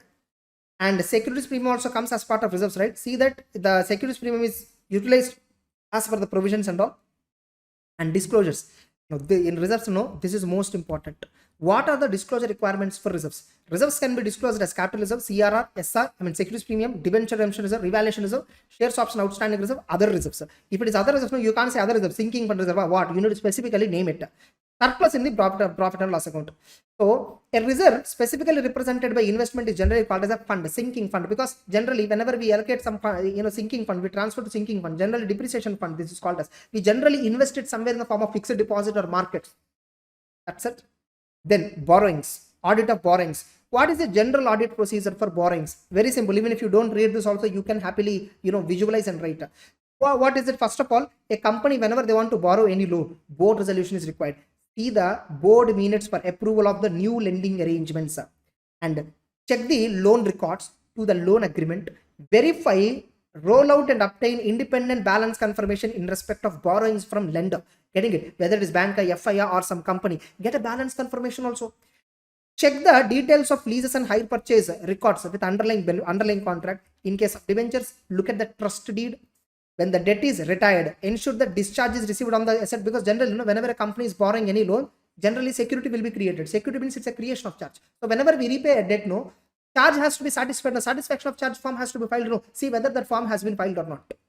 And so whether borrowings are fully accounted or not, how do you check? Look at the bank statement. Obtain all the list of borrowings where beginning balance and closing balances will be there. Trace the closing balances to general ledger accounts. Review subsequent transactions after the 31st March, whether is there any unrecorded liability there. Especially direct confirmation procedure. We should get a direct confirmation for all the borrowings. It's very important. This is very important in borrowings, I can say. So what is the direct confirmation procedure for borrowings? Ascertain that confirmation for all information which is relevant. For that, you need to get a confirmation. If at all you did not receive any reply, send a reminder. Compare the balances as per the confirmation to books of accounts. If there is any exceptions, investigate. Ask for reconciliation if there are any differences. Valuation. So Determine that accounting policies and methods are appropriate. Agree loan balance and loan payable to the loan agreement. Recompute the interest and discount if at all anything given on interest, all that. Check the computation and amortization of premium, discount and all. For foreign currency loan, see that accounting standard 11 guidelines are fulfilled or not. And read the provisions of loan agreement. Test that the loan is as per the agreement terms and conditions. I think that is not required. This is not required. Or else no, I think this itself can be asked. I think one of the exam they asked, when you're doing the audit of loans and borrowings, you are reading the loan and debt agreement. What points you will consider when you are reading a loan agreement? So what points you will consider while you're reading a loan agreement? This itself they can ask as a question. Just a minute.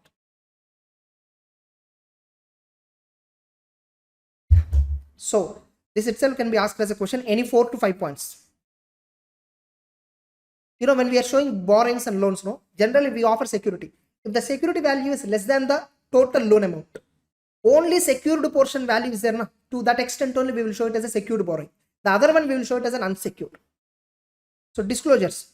Loans will be classified as below. How much in the form of debentures, how much in the form of term loans from banks and other parties, deferred liabilities, deposits, public deposits, nothing but loans and advances from related parties, long-term maturities of finance and other loans and advances. Borrowing shall be further classified into secured, unsecured. What is the nature of security? Building, immovable, mortgage, what? Where loans are guaranteed by directors, how much of the amount is, that guarantee related details you need to show. This point not required.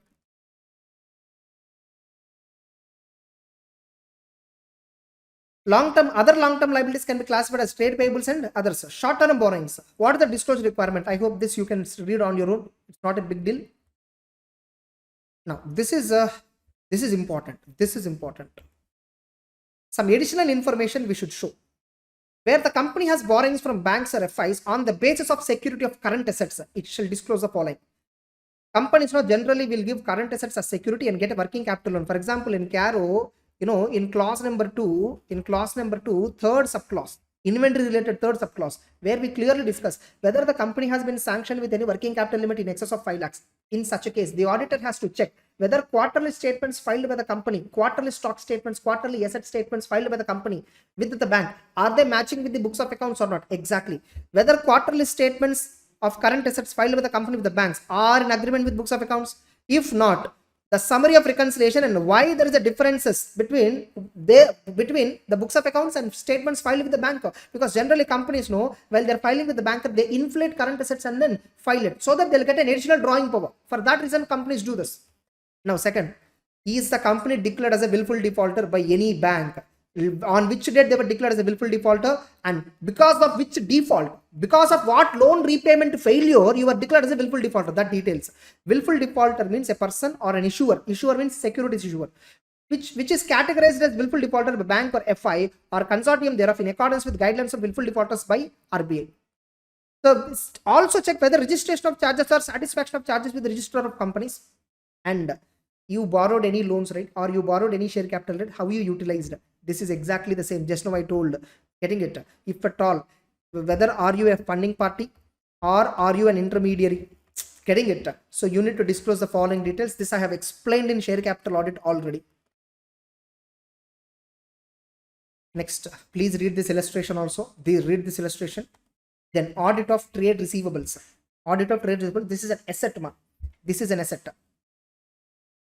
They will ask you sometimes, what are the test of controls on trade receivables? Specifically, they'll ask you this. What are the test of controls? It is important to carry out test of controls for checking effectiveness of controls over sales as a part of debtors audit. As a part of debtors audit, you need to first check whether sales are properly accounted, because trade receivables is a result of sales. We don't account trade receivables separately.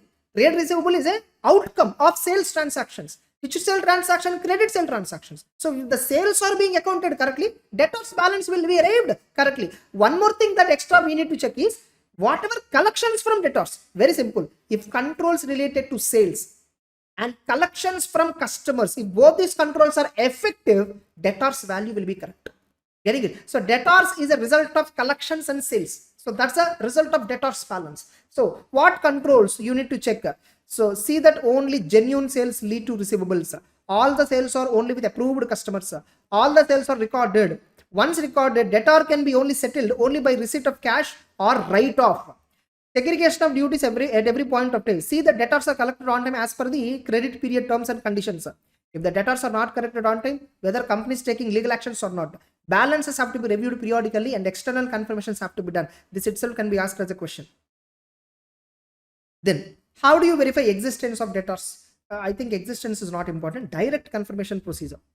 How do you verify existence of debtors? One way of confirming existence of debtors is direct confirmation. One of the important audit activities to contact customers directly and ask them to confirm how much is the unpaid receivable amount. So the auditor employs direct confirmation procedure with the consent of the entity. So first take the consent, take company permission and then do direct confirmation. There may be situation where management requests auditor not to get confirmation. Auditor asks what is the reason, what is the valid ground. The auditor may also need to reconsider nature, timing of procedures and reliance on management representation. The trade receivable may be requested to confirm the balances as at the date of balance sheet or at other selected date which is reasonably close to the balance sheet. The date will be decided by the auditor. So there is no necessity that you should only get confirmation for year-end outstanding. You can also get confirmation for a particular date-related outstanding amount.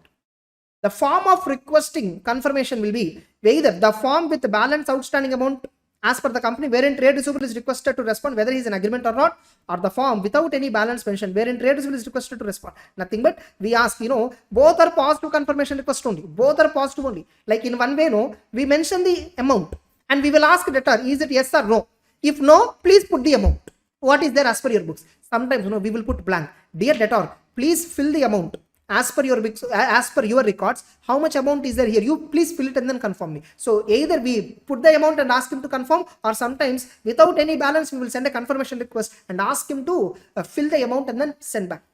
So the method of selection of trade receivables should not be revealed to the company. On what basis you are selecting trade receivables? For confirmation purpose. Don't send. See, you can tell the company that you want to get confirmation from debtors. Please give me permission. You can get the permission. But what debtors you are selecting, on what basis you are selecting, you should not reveal.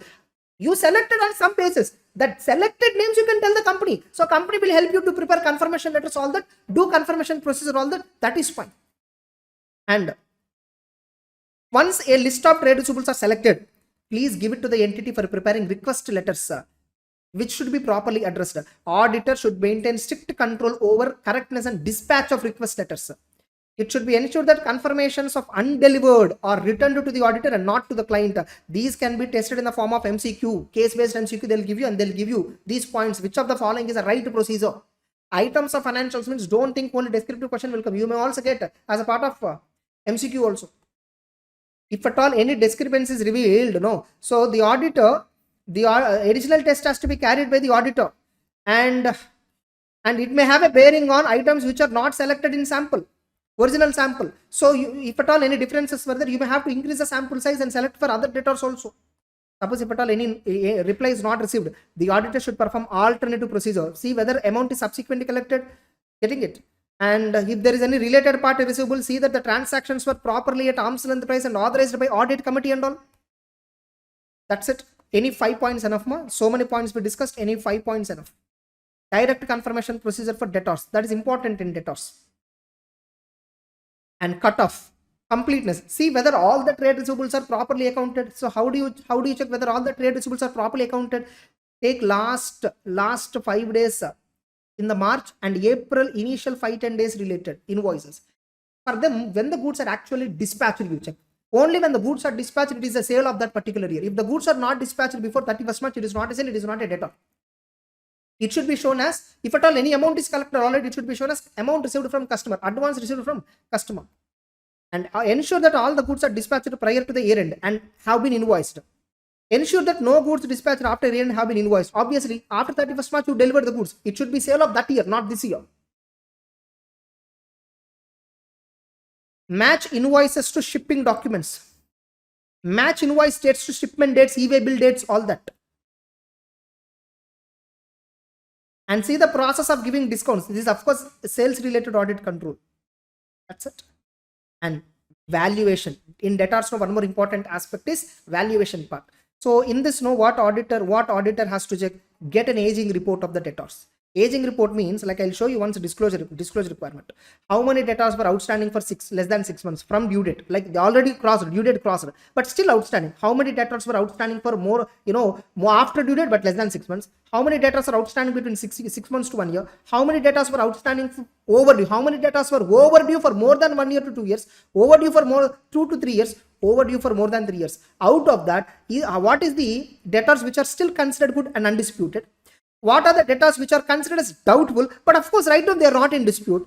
How many debtors in respect of which a court case is pending, but still you are considering it's a good? How many debtors court case is pending and you are considering doubtful? You need to give classification like this. Trade receivables aging schedule. This itself can be asked as a 4 marks question. Trade receivables shall be further subclassified as how much is secured, considered good, how much is unsecured, but still it is considered good, doubtful. Most of the companies will have trade receivables which is unsecured category.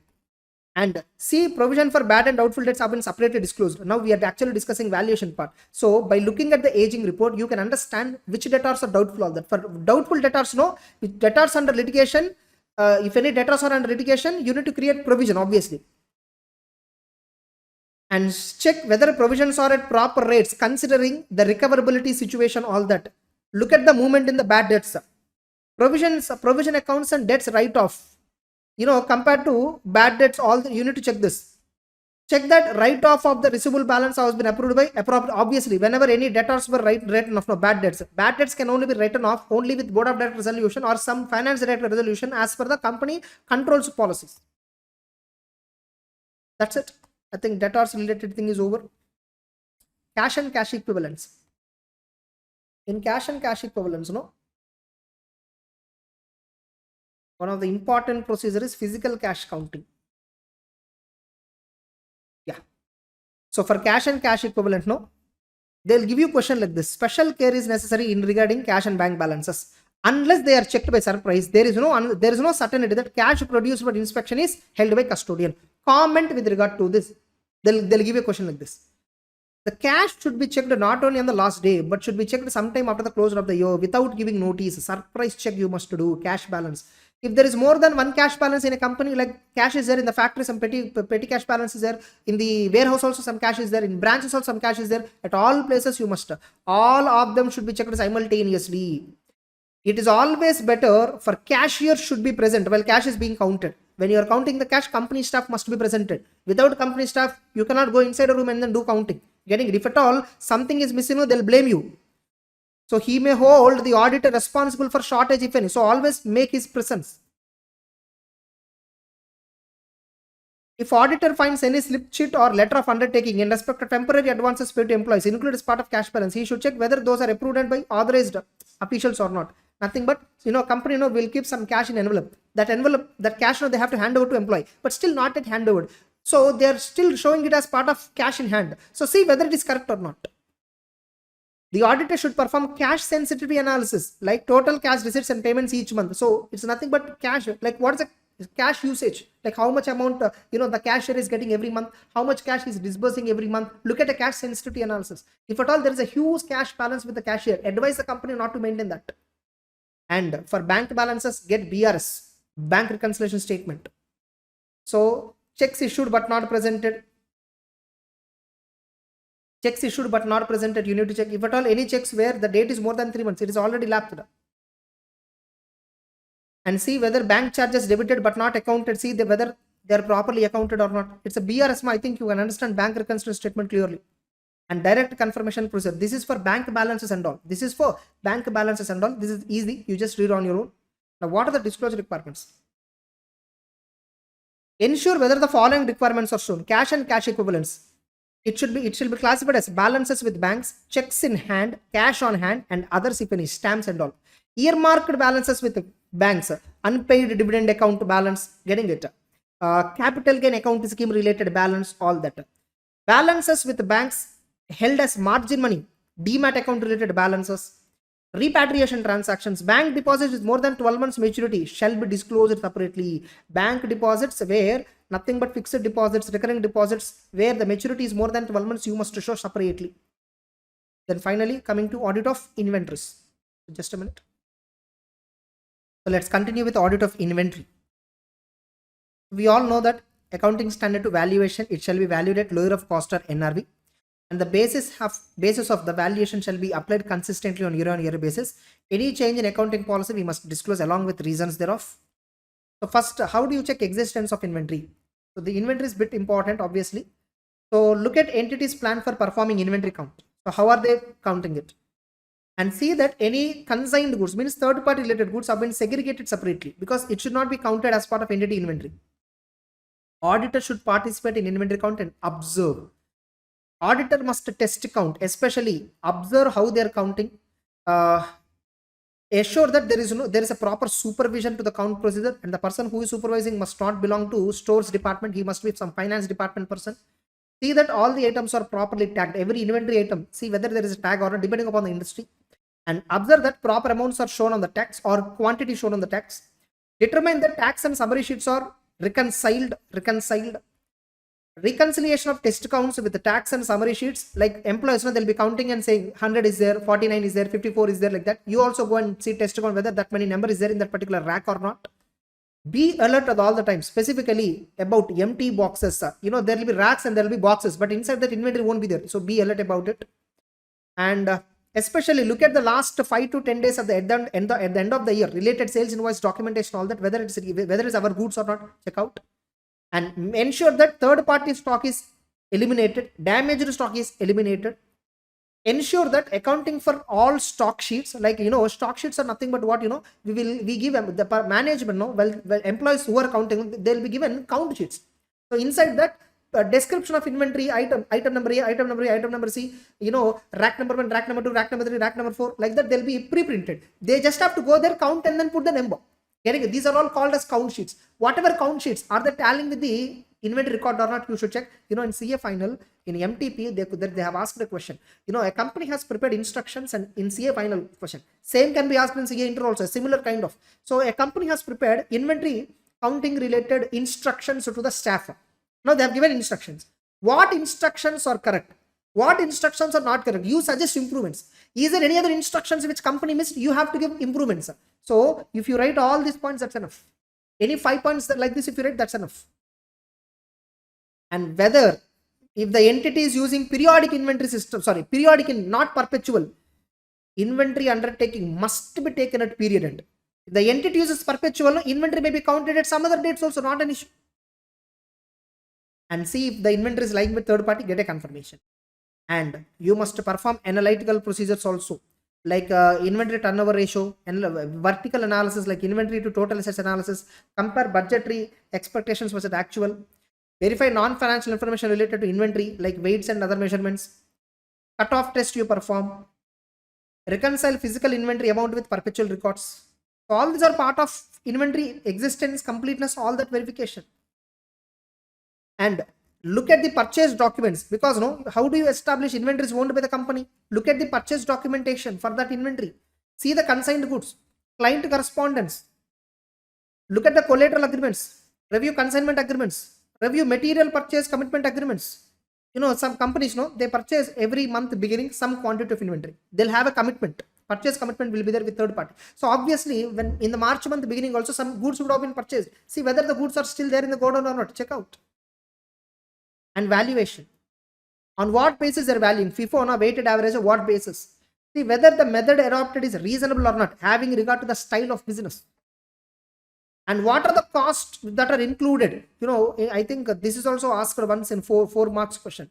What are the items of cost that is included in raw material and consumables while valuation of inventory? Or what items of cost shall be included in work in progress? They'll ask an accounting standard question also. You read this. This is completely accounting standard content. And one of the important activity in inventory is obsolete, damaged and slow moving. Getting it? What auditor has to do? What auditor has to do with respect to this? For this purpose, request the client to provide inventory aging split and follow for the inventory that has been damaged or obsolete. So obsolete inventory may be revealed if ratio is significantly lower. Calculate inventory turnover ratio. If the turnover ratio is very low, obviously there is an indication that inventory is slow moving or obsolete inventory. Look at the vendor price list to determine if the recorded inventory is less than current price. So just go through with a single reading. disclosure requirement. Ensure whether following disclosures are required as per schedule 3. Whether inventory has been classified as raw material, work in progress, finished goods, stock in trade. Like you purchased it, you didn't manufacture, you purchased it for reselling. That's called stock in trade. Stores and spares, loose tools, any other.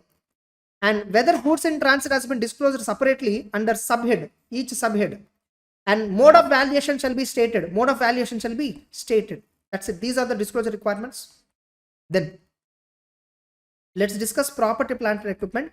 We hardly left with property, plant and equipment, intangibles, and loans and advances, contingent liabilities. That's it. With that, this discussion will be over. Almost 45 minutes we spent, until now. Another half an hour it might be there probably. So already income items we spent some 1 hour. More than 2 hours we spent on revision of items of financial statements alone, which is reasonable time considering this is a revision class. So audit of property, plant and equipment, and land, building, plant and equipment, furniture, fixtures, vehicles, all these items are referred as PPE. The valuation of PPE becomes very important aspect of consideration, obviously. What is the recognition criteria for PPE? Sometimes this itself can be asked. So you are appointed as an auditor of so-and-so company. You are doing PPE audit. What is the recognition criteria for PPE? This is accounting standard, 10 question, nothing but accounting standard 10, obviously. In India, it is 16. That question. What are the elements of cost that is included in PPE? So this itself can be asked as a 3 marks or 4 marks question, or it can be tested as an MCQ. I'm not reading this because this is an accounting standard related subject. I hope you are very good at it. If not, please read it. They'll give you sometimes, here one of the important cost is directly attributable cost. So what are the costs that is included in PPE? One is purchase price and import duties, which are non-refundable, plus any directly attributable cost. They'll give you this question. The PPE, the cost of PPE is measured as direct purchase cost plus directly attributable. Give you examples of directly attributable cost. They'll give you this itself for 4 marks question. Give any 4 examples of directly attributable cost. Initial delivery cost, installation assembly, professional fee if at all any paid, testing fee, trial run fee, site preparation fee, cost of employee benefits, whatever employees man hours that they spent, for that we incur some amount of salary, that also should be capitalized. And they'll give you this question also. There will be some cost which will not be capitalized in PPE. So what are they? They'll give you these 4 items. This itself can be asked as a 4 marks question, or maybe asked as an MCQ. Then how do you verify existence of inventory? See whether company entity is performing physical inventory. See whether proper supervision is there while doing physical inventory. See the physical verification report along with worksheets. Whoever have done physical verification, they'll have some worksheets, count sheets and all. Check that. See that all property, plant and equipment are properly tagged and contain identification marks and all. You go to Big Bazaar, you go to D-Mart, you go to anywhere, any supermarket, billing systems will be there. On the computer billing, the monitor behind, some sticker will be there. Asset identification numbers, we call it as. See whether physically verified assets as per stock sheets, count sheets, are they matching with the asset register? If any differences they were noticed, how they were dealt in the books of accounts? Generally, you will not find much differences. And movement in PPE. Look at the movement in property, plant and equipment. The company has to maintain asset purchase register, asset disposal register. 2 registers they'll maintain. Getting it? And one common asset register will be there. So disposal register they will maintain separately. So in the asset register, all the purchases they will record. In the disposal register, sales will be recorded. Getting it? See that entire movement. So for material additions, verify whether whatever additions they made in the asset register, see whether it matches the recognition criteria as per the accounting standard 10. Verify the cost of item is as per the AS10 measurement. If there are any spare parts and standby equipments, are they recognized as per AS10 only when they are meeting PPE definition? Look at the purchase invoice, installation certificate to verify whether depreciation can be charged on that or not. Verify all the additions have been approved by proper person, because a company want to buy some fixed asset. Just like that they can't buy. Some procedure formality will be there. Authorization and all will be there.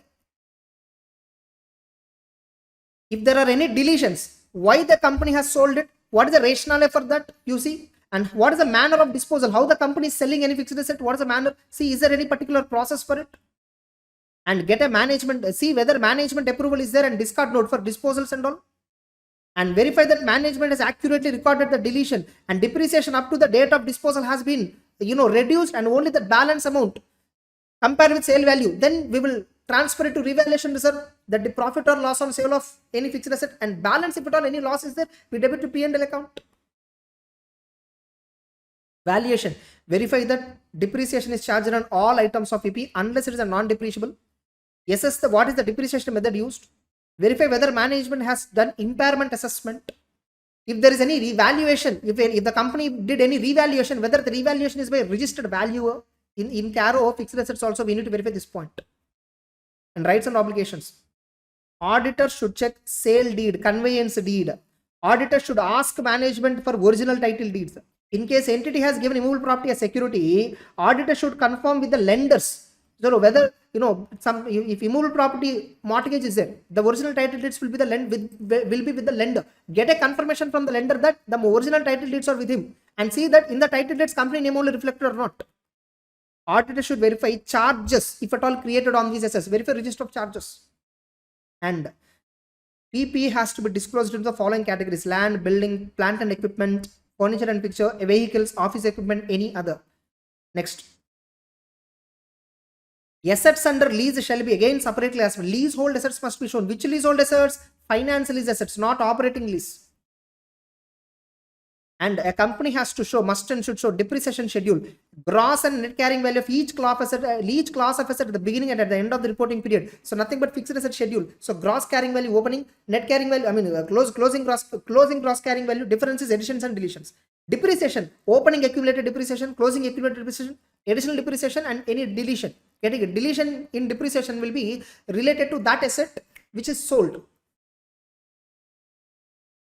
If any sums have been written off as reduction of capital or revaluation of asset, such sums have been added on revaluation of asset, every balance sheet subsequent to the date. This is not required. This is not required. Advance required, not required.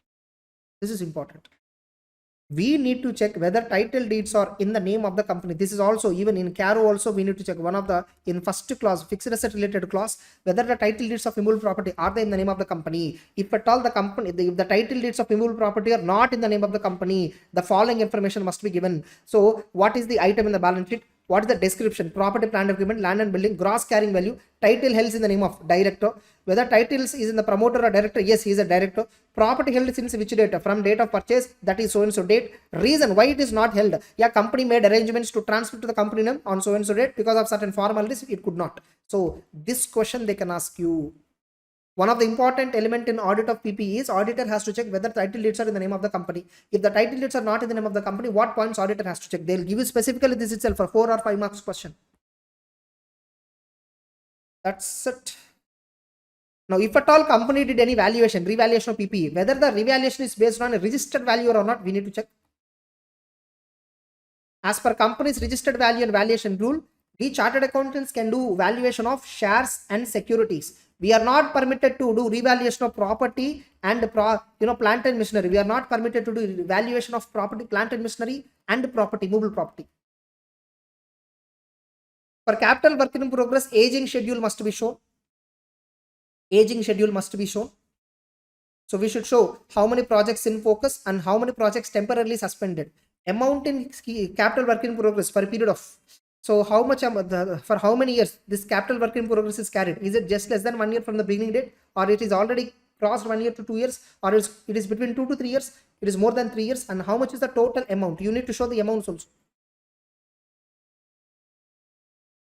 Sometimes where completion is overdue, means project is started with an estimated completion date of 3 years. If at all it crosses 3 years to be completed, so project number 1, original completion date expected so and so, now it is taking still 1 more year, or it is taking more than 1 to 2 years, or it is taking 2 to 3 years, or it is taking more than 3 years.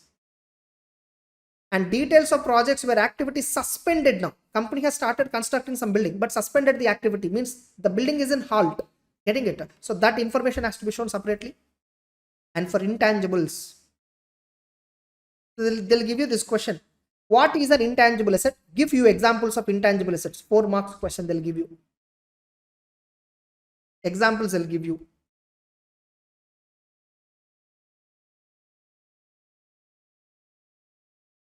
They'll give you this one. Some intangibles, it will be either in the physical form. Sometimes intangible will be in the form of physical form. For example, software. It will be given in the form of a pen drive.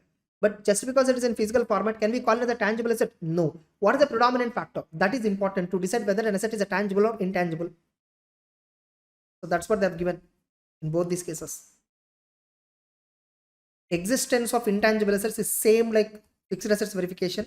Even completeness is also same like physical asset. Valuation is also same. Just that wherever depreciation word is an amortization word, accounting standard 10, instead of that use accounting standard 28. That's it. Classification, everything is same. Even intangibles, no, we don't use the word capital work in progress. If any intangibles are under development, so we call them as intangibles under development. Same information has to be given for capital work in progress. Trade payables, creditors confirmation. Direct confirmation procedure is an important activity in trade payables. So an important activity is to contact vendors directly or independently and ask them to confirm the trade payable balances. This should be done for all significant account payable balances at period end and for parties from whom material purchases have been made during the period, even if the period end balance is not significant. Suppose if at all from any party we purchased significant transactions we did during the year, but year end outstanding with them, no, it is very low. Still you get confirmation. All significant outstanding balances at year end, you must get confirmation. If any outstanding balance at closing year is very low, but with that particular party during the year we did so many transactions, we should get confirmation also. So this itself can be asked as an MCQ. And auditor obviously do direct confirmation process with the consent of the entity. Management was sometimes they will ask auditor not to get confirmation. Are there any valid grounds? Look at the auditor may to reconsider the nature timing of alternative procedures, degree of reliance on management representation. The trade creditors may be requested to confirm balance either at a particular date or at a selected date. Any date the auditor can ask. The form can be auditor will mention the outstanding balance in the confirmation request and ask the creditor to confirm, or auditor will send a confirmation request with no balance and ask the creditor to fill. In either of these cases, it's a positive confirmation request only. The method of selection of trade creditors shall not be revealed to the company. Same point we have seen in trade receivables also. A list of trade receivables selected should be given to the entity for preparing request letter. The auditor shall maintain control to ensure correctness and proper dispatch of the confirmation letter. Any discrepancies, auditor must resolve it, must carry out additional test. Getting it? The entity should be asked to investigate and reconcile the discrepancies. Suppose if there is no replies received, auditor should perform additional testing of subsequent payments, aging analysis, all that. Sometimes you may have to do analytical procedure. They'll give you what are the analytical procedures for trade payables. What are the analytical procedures for purchases also they'll ask you. Already in P&L related captions audit I discovered. See, in this marathon, it is not about explaining things. It's about how questions can be asked so that when you're revising now, you can at least observe it. You know, for May 24 exam, we have 3 days before exam. I'll be giving a video on how to use this 3.5 days, especially. Very strategical, I'll give you just to follow that. You will do really well.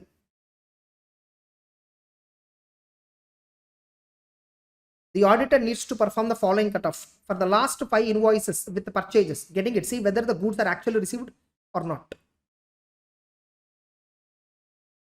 Checking their supporting documents to ensure that purchases were recorded at correct amount and correct dates. Match purchase invoice dates to gate entry because only goods which are received can be recorded as purchase. Otherwise, we can't record it. Sometimes when we are purchasing, we may have to deduct TDS also. Yes or no? When we are purchasing, I think 194 yen. Yeah, correct one. I think 194 yen. Any goods purchased. Getting it? Just a minute. I think 194 yen or yeah, it's actually 194Q. 194Q. Seller also has to collect a TCS under 206C1H. Seller.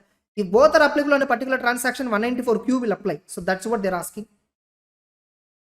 Valuation. Look at creditors aging report and list of vendors where companies having disputes, anything under litigation. See whether any write backs in the liability. Some companies know because defective goods were received, the creditor amount whatever is there, they'll write back unilaterally without the consent of the creditor. In that case, you need to confirm with the creditor whether he waived the amount or not. If any foreign creditor is there, see accounting standard compliances, 11 compliances. And especially MSMED transactions, any transaction with micro and small company, we have to pay them within 15 days if there is no agreement. If there is an agreement within 45 days, I think that disclosure is also there here. specific disclosure is there for MSMED? Yes, they'll give you a specific question whether the company has disclosure following relating to micro and small enterprises. Only micro and small, medium is not covered. Getting it? So what is the total principal amount and interest? Getting it? Remaining unpaid to any supplier at the end of each accounting year. The company must show how much is the total outstanding as on 31st March to MSMED, micro and small enterprises. What is the total amount of interest paid by the buyer as per section 16? Because no, during the year already you purchase it for micro and small, and you have to pay them within 15 days if there is no agreement, written agreement. If there is a written agreement, maximum 45 days. If you don't pay within 15 or 45 days, you have to pay some interest amount as per micro small development. How much interest totally the company paid, that has to be disclosed. The amount of interest due and payable for the year, getting it, but without adding interest, getting it, which has been paid but beyond the appointed day. So what is the total amount of interest? The amount of interest accrued and remaining unpaid at the end of, so at the closing date, no, how much of the interest amount and delayed payment to MSME, getting it, how much of the amount is still payable as on 31st month, that interest alone breakup you must show. That's it. These 3 points are enough. These 4 points are enough. This is not required. And even in income tax, 43 clause H has been added regarding payments to micro and small enterprises. Trade payables, you need to show clearly. Aging analysis, less than 1 year, 1 to 2 years, 2 to 3 years, more than 3 years. This is from due date. Due date is already crossed. Overdue related aging analysis. To MSME how much, to others how much. With the MSME disputed how much, with others disputed how much. So these two are undisputed, these are all disputed.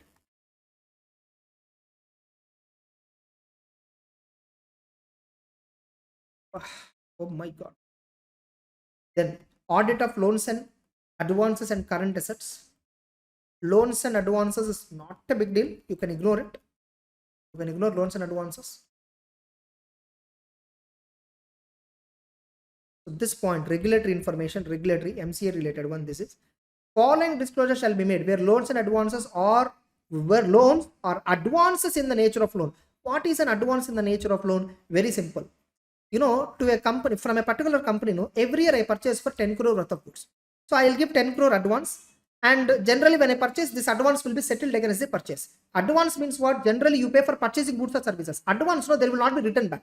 Loan means what? I'll give loan and for certain period and they'll return it back. They'll repay back. Advance is not repaid. Advance is settled by a transaction subsequently. But suppose, so every year I'll purchase from a particular party 10 crore worth of goods.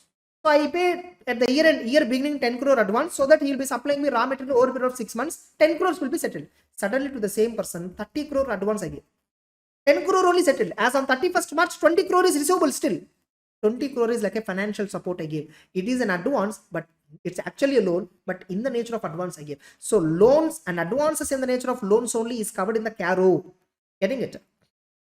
So whether you gave any loan or advances in the nature of loan to promoter, director, key managerial persons, all that. Suppose to a director, every year we pay 1 crore remuneration. So if a director asked advance, sir, I want advance, sir, this year I have some sudden obligation. So I gave 1 crore and I told him that I will adjust it against your monthly remuneration. Okay, that's an advance, but you gave 5 crore. This cannot be adjusted within 1 year. This can be adjusted over a period of 4-5 years. So 1 crore can be shown as advance, but remaining 4 is in the nature of loan. So who are the borrowers? And whether any loan or advance is repayable on demand, or whether any loan or advance is given without any period of repayment. So that especially you should focus on. And how much is the amount of loan or advance in the nature of loan? What is its percentage to the total loans and advances in the nature of loans? Then provisions and contingent liabilities. Initial 2 definitions. Remember, definitions are also important. MCQ's purpose, it is important. So look at the list of all the provisions and compare them with the balances in the ledger. Nothing but books of accounts. Look at the underlying agreements with the customers to check warranty commitments, all that. What is the basis for each provision that has been created? Provision for bad and doubtful debts we will not do as part of this. Provision for bad and doubtful debts we will do audit as part of trade receivables. Get experts' opinion with respect to some provisions where complex calculations and all involved. Actuarial report. In case of insurance company, they create provision for claims incurred but not reported, claims incurred but not enough reported. Insurance companies I'm talking about. So they need to get an actuarial report. So as per SA 500, no? When using the work of management expert for evaluating provision, see the competence and capability of the expert, whether expert is employed by the entity, whether expert is independent, whether what is the previous experience of that expert, knowledge of the expert and his qualification and membership. If at all these are good, no, we take management expert opinion. If at all we felt management expert is not he's biased towards management, we don't use his work. We will call our own expert, auditor expert. Using the work of auditor expert is dealt under 620. This is there in CA final only. In CA inter is not there.